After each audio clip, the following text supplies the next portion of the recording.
ਫਰਜ਼ੰਦ ਅਲੀ ਦਾ novel ਹੈ ਭੁੱਬੜ। ਪਹਿਲਾ ਅੰਗ। ਹੁੱਸੜ ਭਰੀ ਰਾਤ ਸੀ। ਹਰ ਸ਼ਹਿਰ ਚੋਂ ਮੁੜਕਾ ਨੁੱਚੜ ਰਿਹਾ ਸੀ। ਜੇਠ ਹਾੜ 'ਚ ਦਿਨ ਲੰਮੇ ਤੇ ਰਾਤਾਂ ਛੋਟੀਆਂ ਹੁੰਦੀਆਂ ਨੇ।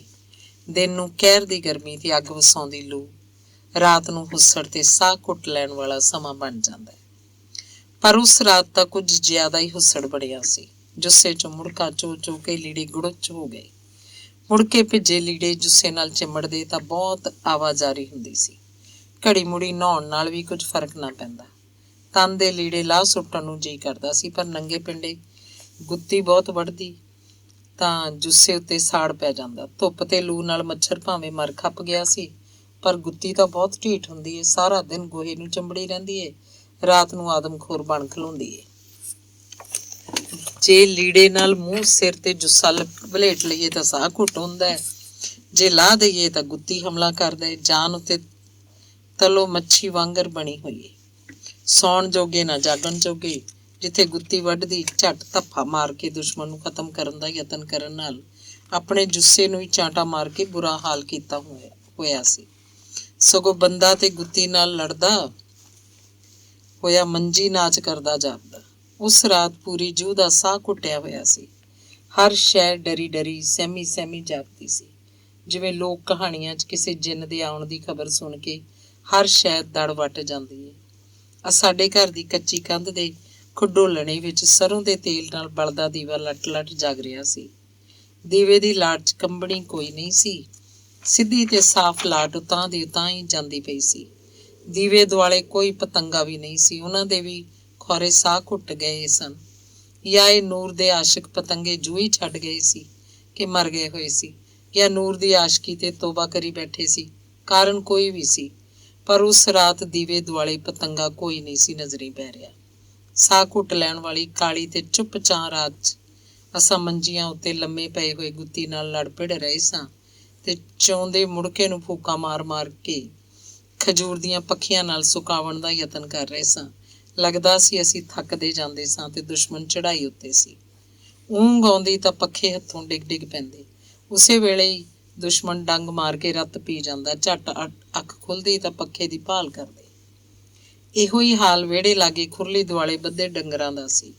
ਕੰਨਾਂ ਨਾਲ ਪੱਖੇ ਝੱਲਦੇ, ਸਿਰ ਹਿਲਾਉਂਦੇ, ਪਰ ਦੁਸ਼ਮਣ ਡੰਗ ਮਾਰ ਹੀ ਜਾਂਦਾ ਸੀ। ਉਸ ਰਾਤ ਕੋਈ ਕੁੱਤਾ ਵੀ ਨਹੀਂ ਸੀ ਭੌਂਕ ਰਿਹਾ, ਬਿੱਲੀਆਂ ਵੀ ਵੈਣ ਨਹੀਂ ਸੀ ਪਾਏ, ਕੋਈ ਟਟਹਿਣਾ ਵੀ ਨਜ਼ਰ ਨਹੀਂ ਸੀ ਆ ਰਿਹਾ, ਜਾਂ ਖੌਰੇ ਹੁੱਸੜ ਨਾਲ ਉਹਨਾਂ ਦੀ ਰੌਸ਼ਨੀ ਵੀ ਚੋ ਗਈ ਸੀ। ਮਾਂ ਨੂੰ ਖੌਰੇ ਕੀ ਖਿਆਲ ਆਇਆ, ਚੰਚੇਤ ਉੱਠ ਕੇ ਵਿਹੜੇ 'ਚੋਂ ਖਿਲਰੇ ਸਮਾਨ ਨੂੰ ਚੁੱਕ ਚੁੱਕ ਕੇ ਅੰਦਰ ਰੱਖਣ ਲੱਗ ਪਈ। ਸਮਾਨ ਵੀ ਭਲਾ ਕੀ ਸੀ? ਕੋਈ ਠੂਠੀ, ਬੌਕਰ, ਛੱਜਲੀ, ਪਤੀਲੀ, ਛਾਨਣੀ, ਹੋਰ ਵੀ ਕੁਛ ਹੋਣਾ, ਪਰ ਮੈਨੂੰ ਤੇ ਇਹ ਕੁਛ ਹੀ ਮਾਲੂਮ ਹੋਇਆ।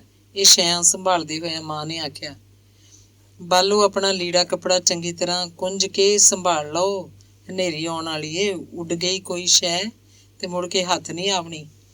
ਮੂੰਹ ਸਿਰ ਵੀ ਵਲੇਟ ਲਿਆ ਜੇ, ਮਿੱਟੀ ਘੱਟਾ ਤਾਂ ਹੈ ਤੇ ਖੇ ਬਹੁਤ ਉੱਡਦੀ ਏ। ਸਾਨੂੰ ਮੱਤ ਦੇ ਕੇ ਮਾਂ ਚੁੱਲ੍ਹੇ 'ਚ ਪਾਣੀ ਤਰੌਂਕ ਕੇ ਅੱਗ ਬੁਝਾ ਦਿੱਤੀ, ਜਿਹੜੀ ਅਜੇ ਤੀਕਰ ਕੁਝ ਕੁਝ ਚਮਕਦੀ ਜਾਪਦੀ ਸੀ। ਫਿਰ ਦੀਵੇ ਨੂੰ ਫੂਕ ਮਾਰ ਕੇ ਬੁਝਾ ਕੇ ਮਾਂ ਆਪਣੀ ਮੰਜੀ ਤੇ ਆ ਕੇ ਲੇਟ ਗਈ ਤੇ ਝੱਟ ਮਗਰੋਂ ਫਿਰ ਉੱਠ ਕੇ ਬਹਿ ਗਈ। ਮਾਂ ਹਨੇਰੀ ਦੀ ਉਡੀਕ 'ਚ ਸੀ, ਜਾਂ ਖੌਰੇ ਹੁੱਸੜ ਪਾਰੋਂ ਨੀਂਦਰ ਨਹੀਂ ਸੀ ਆ ਰਹੀ। ਦੀਵਾ ਕਿਉਂ ਬੁਝਾਇਆ ਹੀ ਮਾਂ?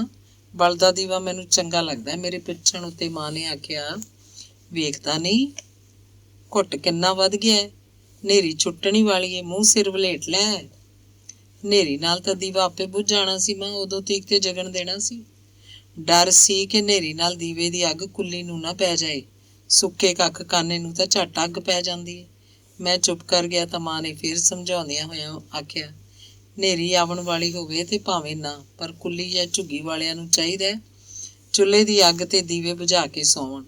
ਮਾਂ ਇਹੋ ਜਿਹੇ ਕਈ ਵਾਕੇ ਸੁਣਾਏ ਜਿਨ੍ਹਾਂ 'ਚ ਘਰ ਵਾਲਿਆਂ ਦੀ ਮਾੜੀ ਜਿਹੀ ਸੁਸਤੀ ਪਾਰੋਂ ਘਰਾਂ ਨੂੰ ਅੱਗ ਲੱਗੀਆਂ ਸੀ। ਕਦੇ ਚੁੱਲ੍ਹੇ ਦੀ ਅੱਗ ਨਾਲ, ਕਦੇ ਦੀਵੇ ਦੀ ਲਾਟ ਨਾਲ, ਕਦੇ ਹੁੱਕੇ ਦੀ ਟੋਪੀ ਵਾਲੀ ਅੱਗ ਨਾਲ, ਤੇ ਕਈ ਝੁੱਗੇ ਸੜ ਕੇ ਸੁਆਹ ਹੋਏ ਸੀ। ਇੱਕ ਘਰ ਨੂੰ ਅੱਗ ਲੱਗੇ ਤਾਂ ਦੂਜੇ ਘਰ ਵੀ ਨਾਲ ਹੀ ਸੜ ਜਾਂਦੇ ਆ। ਸਾਡੇ ਇਸ ਨਿੱਕੇ ਜਿਹੇ ਪਿੰਡ ਵਿੱਚ ਸਾਰੇ ਰਾਖ ਹੀ ਰਹਿੰਦੇ ਸੀ। ਸਭ ਰਾਖਾਂ ਝੁੱਗੀਆਂ ਹੀ ਬਣਾਈਆਂ ਹੋਈਆਂ ਸੀ। ਇਹਨਾਂ ਝੁੱਗੀਆਂ 'ਚ ਰਾਖ ਰਹਿੰਦੇ ਸਨ, ਕਿਉਂ ਜੋ ਵਸਣਾ ਤਾਂ ਕਿਸੇ ਕਿਸੇ ਨੂੰ ਨਸੀਬ ਹੁੰਦਾ। ਫਿਰ ਰਾਖ ਜੀਵਨ ਨਹੀਂ ਜੂਨ ਭੋਗ ਰਹੇ ਸੀ। ਅਸੀਂ ਸਾਰੇ ਰਾਹ ਕੇ ਇਸ ਪਿੰਡ 'ਚ ਜੂਨ ਭੋਗ ਰਹੇ ਸੀ। ਸਭ ਦੀਆਂ ਝੁੱਗੀਆਂ ਨਾਲ ਨਾਲ ਬਣੀਆਂ ਸੀ। ਕਿਸੇ ਦੀ ਕੰਡ ਸਾਂਝੀ, ਕਿਸੇ ਦਾ ਚਨਾ ਸਾਂਝਾ, ਕਿਸੇ ਦਾ ਕੋਈ ਕੱਚਾ ਜਾਂ ਪੱਖਾ ਕੋਠਾ ਨਹੀਂ ਸੀ। ਨੀਵੀਆਂ ਨੀਵੀਆਂ ਮਿੱਟੀ ਦੀਆਂ ਕੰਧਾਂ ਉੱਤੇ ਸਰਕਾਣੇ ਦੀ ਛੱਤ ਨੂੰ ਅਸਾਂ ਕੁੱਲੀ ਜਾਂ ਝੁੱਗੀ ਆਖਦੇ ਸਾਂ। ਬਹੁਤ ਤੇ ਝੁੱਗੀ ਆਖਦੇ ਸੀ। ਇੱਕੋ ਜ਼ਿਮੀਂਦਾਰ ਦੇ ਅਸੀਂ ਸਾਰੇ ਰਾਖ ਸਾਂ। ਜ਼ਿਮੀਂਦਾਰ ਨੇ ਆਪਣੇ ਲਈ ਇੱਥੇ ਪੱਕੀ ਬੈਠਕ ਬਣਵਾਈ ਹੋਈ ਸੀ, ਨਾਲੇ ਪੱਕੀ ਹਵੇਲੀ ਤੇ ਗੋਦਾਮ ਵੀ ਬਣਵਾਇਆ ਹੋਇਆ ਸੀ। ਜ਼ਿਮੀਂਦਾਰ ਉਹਨੂੰ ਡੇਰਾ ਆਖਦਾ ਸੀ, ਪਰ ਸਾਡੇ ਲਈ ਉਹ ਪਿੰਡ ਸੀ। ਉਹਦੀਆਂ ਜ਼ਮੀਨਾਂ ਉੱਤੇ ਇੰਜ ਦੇ ਕਈ ਡੇਰੇ ਬਣੇ ਹੋਏ ਸਨ। ਕਿਸੇ ਵੀ ਰਾਹਕ ਕੋਲ ਆਪਣੀ ਕੋਈ ਭੋਏ ਨਹੀਂ ਸੀ। ਜ਼ਿਮੀਂਦਾਰ ਦੀ ਭੋਏ ਉੱਤੇ ਹੀ ਸਿਰ ਲੁਕਾਉਣ ਲਈ ਝੁੱਗੀਆਂ ਪਾਈਆਂ ਹੋਈਆਂ ਸਨ। ਰਾਹਕਾਂ ਦਾ ਆਪਣਾ ਕੋਈ ਠਿਕਾਣਾ ਨਹੀਂ ਸੀ। ਕਦੇ ਕਿਸੇ ਜ਼ਿਮੀਂਦਾਰ ਕੋਲ, ਕਦੇ ਕਿਸੇ ਕੋਲ ਜਾ ਰਹਿੰਦੇ। ਉਹਨਾਂ ਦਿਨਾਂ 'ਚ ਅਸੀਂ ਜ਼ਿਮੀਂਦਾਰ ਹਾਜੀ ਕੋਲ ਬੈਠੇ ਹੋਏ ਸੀ। ਸਾਰਾ ਪਿੰਡ ਹਾਜੀ ਦੀ ਮਲਕੀਅਤ ਸੀ। ਹਾਜੀ ਦੀ ਮਲਕੀਅਤ 'ਚ ਕਈ ਹੋਰ ਪਿੰਡ ਵੀ ਸਨ। ਉੱਥੇ ਵੀ ਸਾਰੇ ਰਾਹਕ ਹੀ ਰਹਿੰਦੇ ਸੀ। ਲਾਹੌਰੋਂ ਸ਼ੇਖੂਪੁਰਾ ਜਾਵਣ ਵਾਲੀ ਸੜਕ ਲਾਗੇ 13ਵੇਂ ਮੀਲ ਤੇ ਨਾਲਾ ਡੇਕ ਵਗਦਾ। ਨਾਲਾ ਡੇਕ ਦੇ ਕੰਢੇ ਤੇ ਸੜਕੋਂ 5 ਕੁ ਪੈਲੀਆਂ ਦੀ ਦੂਰੀ ਤੇ ਇਹ ਸਾਡਾ ਪਿੰਡ ਤੇ ਹਾਜੀ ਦਾ ਡੇਰਾ ਸੀ, ਜਿਹੜਾ ਹੁਣ ਵੀ ਹੈ। ਪਿੰਡ ਦੇ 4 ਚੁਫੇਰੇ ਹਾਜੀ ਦੀਆਂ ਹੀ ਜ਼ਮੀਨਾਂ ਸੀ। ਹਰ ਡੇਰੇ ਤੇ ਹਾਜੀ ਦਾ ਇੱਕ ਮੁਨਸ਼ੀ, 4-5 ਕਾਮੇ ਤੇ ਇੱਕ ਤੜਵਾਈ ਹੁੰਦਾ ਸੀ। ਹਾਜੀ ਮੁਲਕੀ ਸਿਆਸਤ 'ਚ ਭਰਵਾਂ ਹਿੱਸਾ ਲੈਂਦਾ ਸੀ। ਪਿਛਲੀ ਕੌਮੀ ਅਸੈਂਬਲੀ ਦਾ ਮੈਂਬਰ ਵੀ ਰਿਹਾ ਸੀ ਤੇ ਹੁਣ ਵੀ ਮੈਂਬਰੀ ਵਾਸਤੇ ਯਤਨ ਕਰਦਾ ਰਹਿੰਦਾ ਸੀ। ਆਪ ਤਾਂ ਹਾਜੀ ਵਸਦਾ ਸ਼ੇਖੂਪੁਰ ਸ਼ਹਿਰ 'ਚ ਸੀ, ਪਰ ਇਲੈਕਸ਼ਨ ਆਪਣੇ ਰਾਹਕਾਂ ਦੇ ਹਲਕੇ 'ਚ ਹੀ ਆ ਕੇ ਲੜਦਾ ਸੀ। ਜ਼ਿਮੀਂਦਾਰ ਹਾਜੀ 3 ਸ਼ਾਦੀਆਂ ਕੀਤੀਆਂ ਹੋਈਆਂ ਸਨ। 2 ਵਹੁਟੀਆਂ ਤੇ ਮਰ ਖਪ ਗਈਆਂ ਸਨ, ਪਰ ਤੀਜੀ ਵਹੁਟੀ ਅਜੇ ਜਿਉਂਦੀ ਸੀ।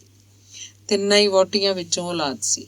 ਆਪ ਜ਼ਿਮੀਂਦਾਰ ਹਾਜੀ ਖੌਰੇ ਪ੍ਰਾਇਮਰੀ ਤੱਕ ਵੀ ਨਹੀਂ ਸੀ ਪੜ੍ਹਿਆ ਹੋਇਆ, ਪਰ ਤੀਜੀ ਵਹੁਟੀ BA ਤੀਕਰ ਪੜ੍ਹੀ ਸੀ। ਸਰਕਾਰੀ ਦਰਬਾਰੇ ਤੁਅੱਲਕ ਹੋਣ ਕਾਰਨ ਹਾਜੀ ਆਪਣੀਆਂ ਬੇਆਬਾਦ ਜ਼ਮੀਨਾਂ ਨੂੰ ਆਬਾਦ ਕਰਨ ਲਈ ਟਿਊਬਵੈੱਲ ਲਵਾਉਣ ਲਈ ਸਰਕਾਰ ਕੋਲੋਂ ਕਰਜ਼ਾ ਲਿਆ ਜਾਂ ਖੌਰੇ ਇਮਦਾਦ।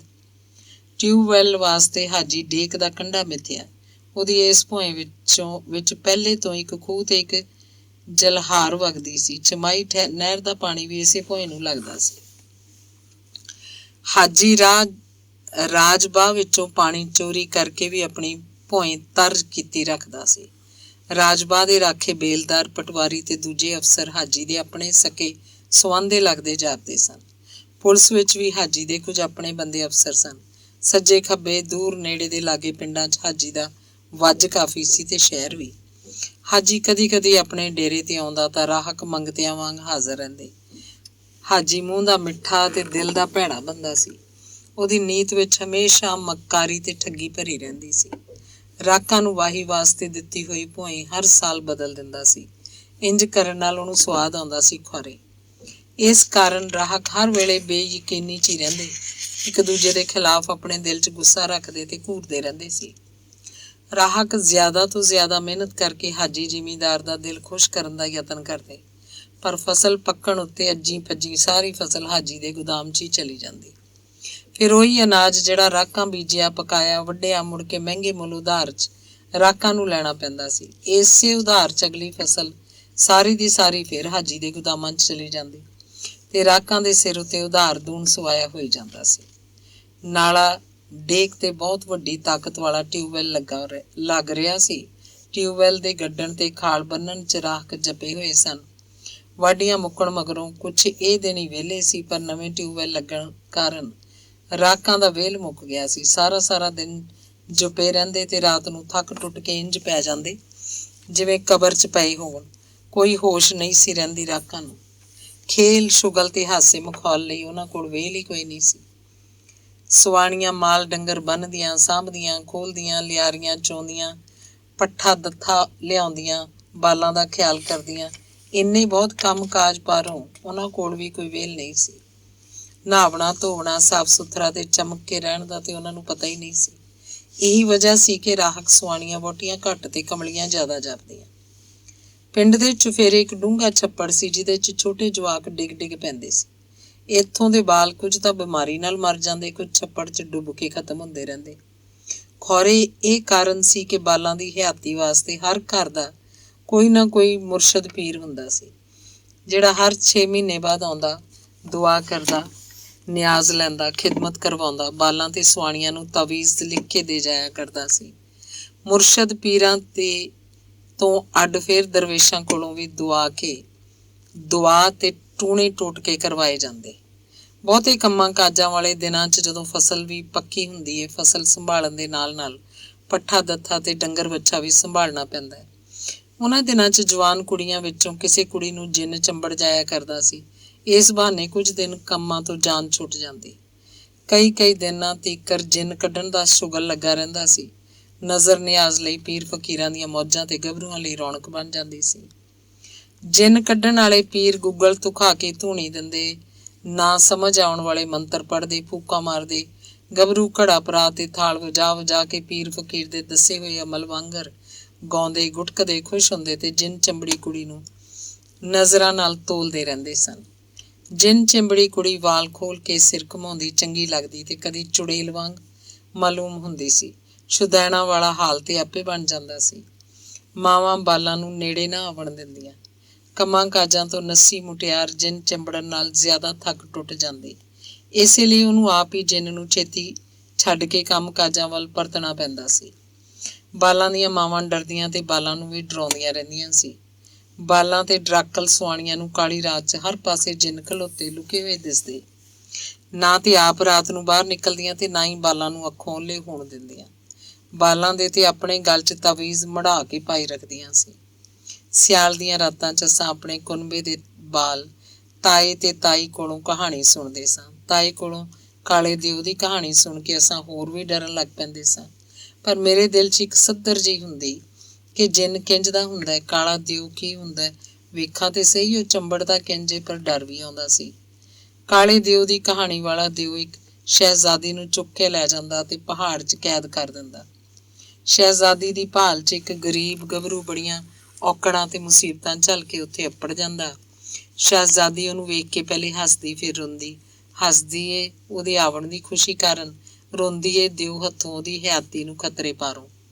ਫਿਰ ਸ਼ਹਿਜ਼ਾਦੀ ਉਹਨੂੰ ਇੱਕ ਪਾਸੇ ਲੁਕਾ ਲੈਂਦੀ ਏ। ਦਿਓ ਦੇ ਆਵਣ ਦਾ ਵੇਲਾ ਹੁੰਦਾ। ਮਾਂ ਸੁਗੰਧ ਅਤੇ ਆਦੰਬੂ ਕਰਦਾ ਦਿਓ ਆਉਂਦਾ। ਜਵਾਬ 'ਚ ਸ਼ਹਿਜ਼ਾਦੀ ਝੂਠ ਬੋਲਦੀ ਏ ਕਿ ਇੱਥੇ ਤੇ ਮੈਂ ਹੀ ਆਦਮ ਹਾਂ, ਭਾਵੇਂ ਹੁਣ ਖਾ ਲੈ ਭਾਵੇਂ ਝੱਟ ਨੂੰ। ਪਰ ਦਿਓ ਮਾਂ ਸੁਗੰਧ ਆਖਦਾ, ਤੈਨੂੰ ਖਾਵਾਂ ਤੇ ਕੀ ਖਾਵਾਂ, ਤੈਨੂੰ ਖਾਵਾਂ ਭਸ ਖਾਵਾਂ। ਉਹ ਸ਼ਹਿਜ਼ਾਦੀ ਉੱਤੇ ਯਕੀਨ ਕਰ ਲੈਂਦਾ। ਸ਼ਹਿਜ਼ਾਦੀ ਗੱਲਾਂ 'ਚ ਉਹਦੀ ਤਾਕਤ ਦਾ ਰਾਜ਼ ਪੁੱਛ ਲੈਂਦੀ। ਜਦ ਦਿਓ ਚਲਾ ਜਾਂਦਾ ਤੇ ਸ਼ਹਿਜ਼ਾਦੀ ਉਸ ਗੱਭਰੂ ਨੂੰ ਫੇਰ ਆਪਣੇ ਸਾਹਮਣੇ ਬਿਠਾ ਕੇ ਰੱਜ ਗੱਲਾਂ ਕਰਦੀ ਤੇ ਉਹਨੂੰ ਦਿਓ ਦੀ ਤਾਕਤ ਦਾ ਰਾਜ਼ ਵੀ ਦੱਸ ਦਿੰਦੀ। ਗੱਭਰੂ ਦਿਓ ਨੂੰ ਮਾਰ ਕੇ ਸ਼ਹਿਜ਼ਾਦੀ ਨੂੰ ਲੈ ਜਾਂਦਾ। ਫਿਰ ਬਾਦਸ਼ਾਹ ਖੁਸ਼ ਹੋ ਕੇ ਦੋਵਾਂ ਦਾ ਵਿਆਹ ਕਰ ਦਿੰਦਾ। ਕਹਾਣੀ ਸੁਣਾਉਣ ਵੇਲੇ ਤਾਇਆ ਕਾਲੇ ਦਿਓ ਦਾ ਜਿਹੜਾ ਨੱਕ ਨਕਸ਼ਾ ਬਿਆਨ ਕਰਦਾ, ਸੱਚੀ ਮੁੱਚੀ ਡਰ ਆਉਂਦਾ ਸੀ। ਇੰਝ ਲੱਗਦਾ ਸੀ ਜਿਵੇਂ ਅੰਦਰ ਬਾਹਰ ਕਾਲਾ ਦਿਓ ਖਲੋਤਾ ਸਭ ਕੁਝ ਵੇਖ ਰਿਹਾ ਹੈ, ਸੁਣ ਰਿਹਾ ਹੈ, ਹੁਣੇ ਹੀ ਆ ਕੇ ਸਾਨੂੰ ਖਾ ਜਾਸੀ। ਮੈਂ ਅੱਜੀ ਭੱਜੀ ਬੂਹੇ ਦੀਆਂ ਝੀਤਾਂ ਵਿੱਚ ਦਿਓ ਵੇਖਣ ਦੇ ਸ਼ੌਕ ਵਿੱਚ ਝਾਤੀਆਂ ਮਾਰਦਾ। ਮੇਰੀ ਇਸ ਹਰਕਤ ਤੇ ਦੂਜੇ ਬਾਲ ਇਤਰਾਜ਼ ਕਰਦੇ ਕਿ ਇਹ ਜਾਣ ਬੁੱਝ ਕੇ ਸਾਨੂੰ ਡਰਾਉਂਦਾ ਏ। ਆਰਾਮ ਨਾਲ ਬਹਿ ਜਾ ਓਏ ਗੋਗੀ, ਤਾਏ ਦਾ ਹੁਕਮ ਹੁੰਦਾ। ਕਹਾਣੀ ਮੁੱਕਣ ਮਗਰੋਂ ਮੈਂ ਪੁੱਛਦਾ, ਤਾਇਆ ਇਹ ਮਾਂ ਸੁਗੰਧ ਕੀ ਹੁੰਦੀ ਏ? ਜਵਾਬ 'ਚ ਤਾਇਆ ਆਖਦਾ, ਉਹਨਾਂ ਦੀ ਕੋਈ ਬੋਲੀ ਹੁੰਦੀ ਏ। ਪਰ ਤਾਇਆ ਜਿੰਨ ਤੇ ਸਾਡੇ ਵਾਂਗਰ ਹੀ ਬੋਲਦੇ ਨੇ, ਕੀ ਜਿੰਨ ਹੋਰ ਹੁੰਦਾ ਵੇ ਤੇ ਦਿਓ ਹੋਰ? ਮੇਰੇ ਇਸ ਸਵਾਲ ਤੇ ਤਾਇਆ ਅੱਖਾਂ ਕੱਢ ਕੇ ਮੇਰੇ ਵੱਲ ਵੇਖਦਾ ਤੇ ਮੈਨੂੰ ਤਾਏ ਦੀਆਂ ਲਾਲ ਸੁਰਖ ਭਖਦੀਆਂ ਅੱਖਾਂ ਜਿੰਨ ਵਾਂਗਰ ਹੀ ਲੱਗਦੀਆਂ। ਮੈਂ ਡਰ ਜਾਂਦਾ। ਤਾਇਆ ਭੰਗ ਪੀਂਦਾ ਹੁੰਦਾ ਸੀ, ਕਦੀ ਕਦੀ ਭੂਤਰ ਜਾਇਆ ਕਰਦਾ ਸੀ ਤੇ ਤਾਈ ਨੂੰ ਕੁੱਟਦਾ ਰਹਿੰਦਾ ਸੀ।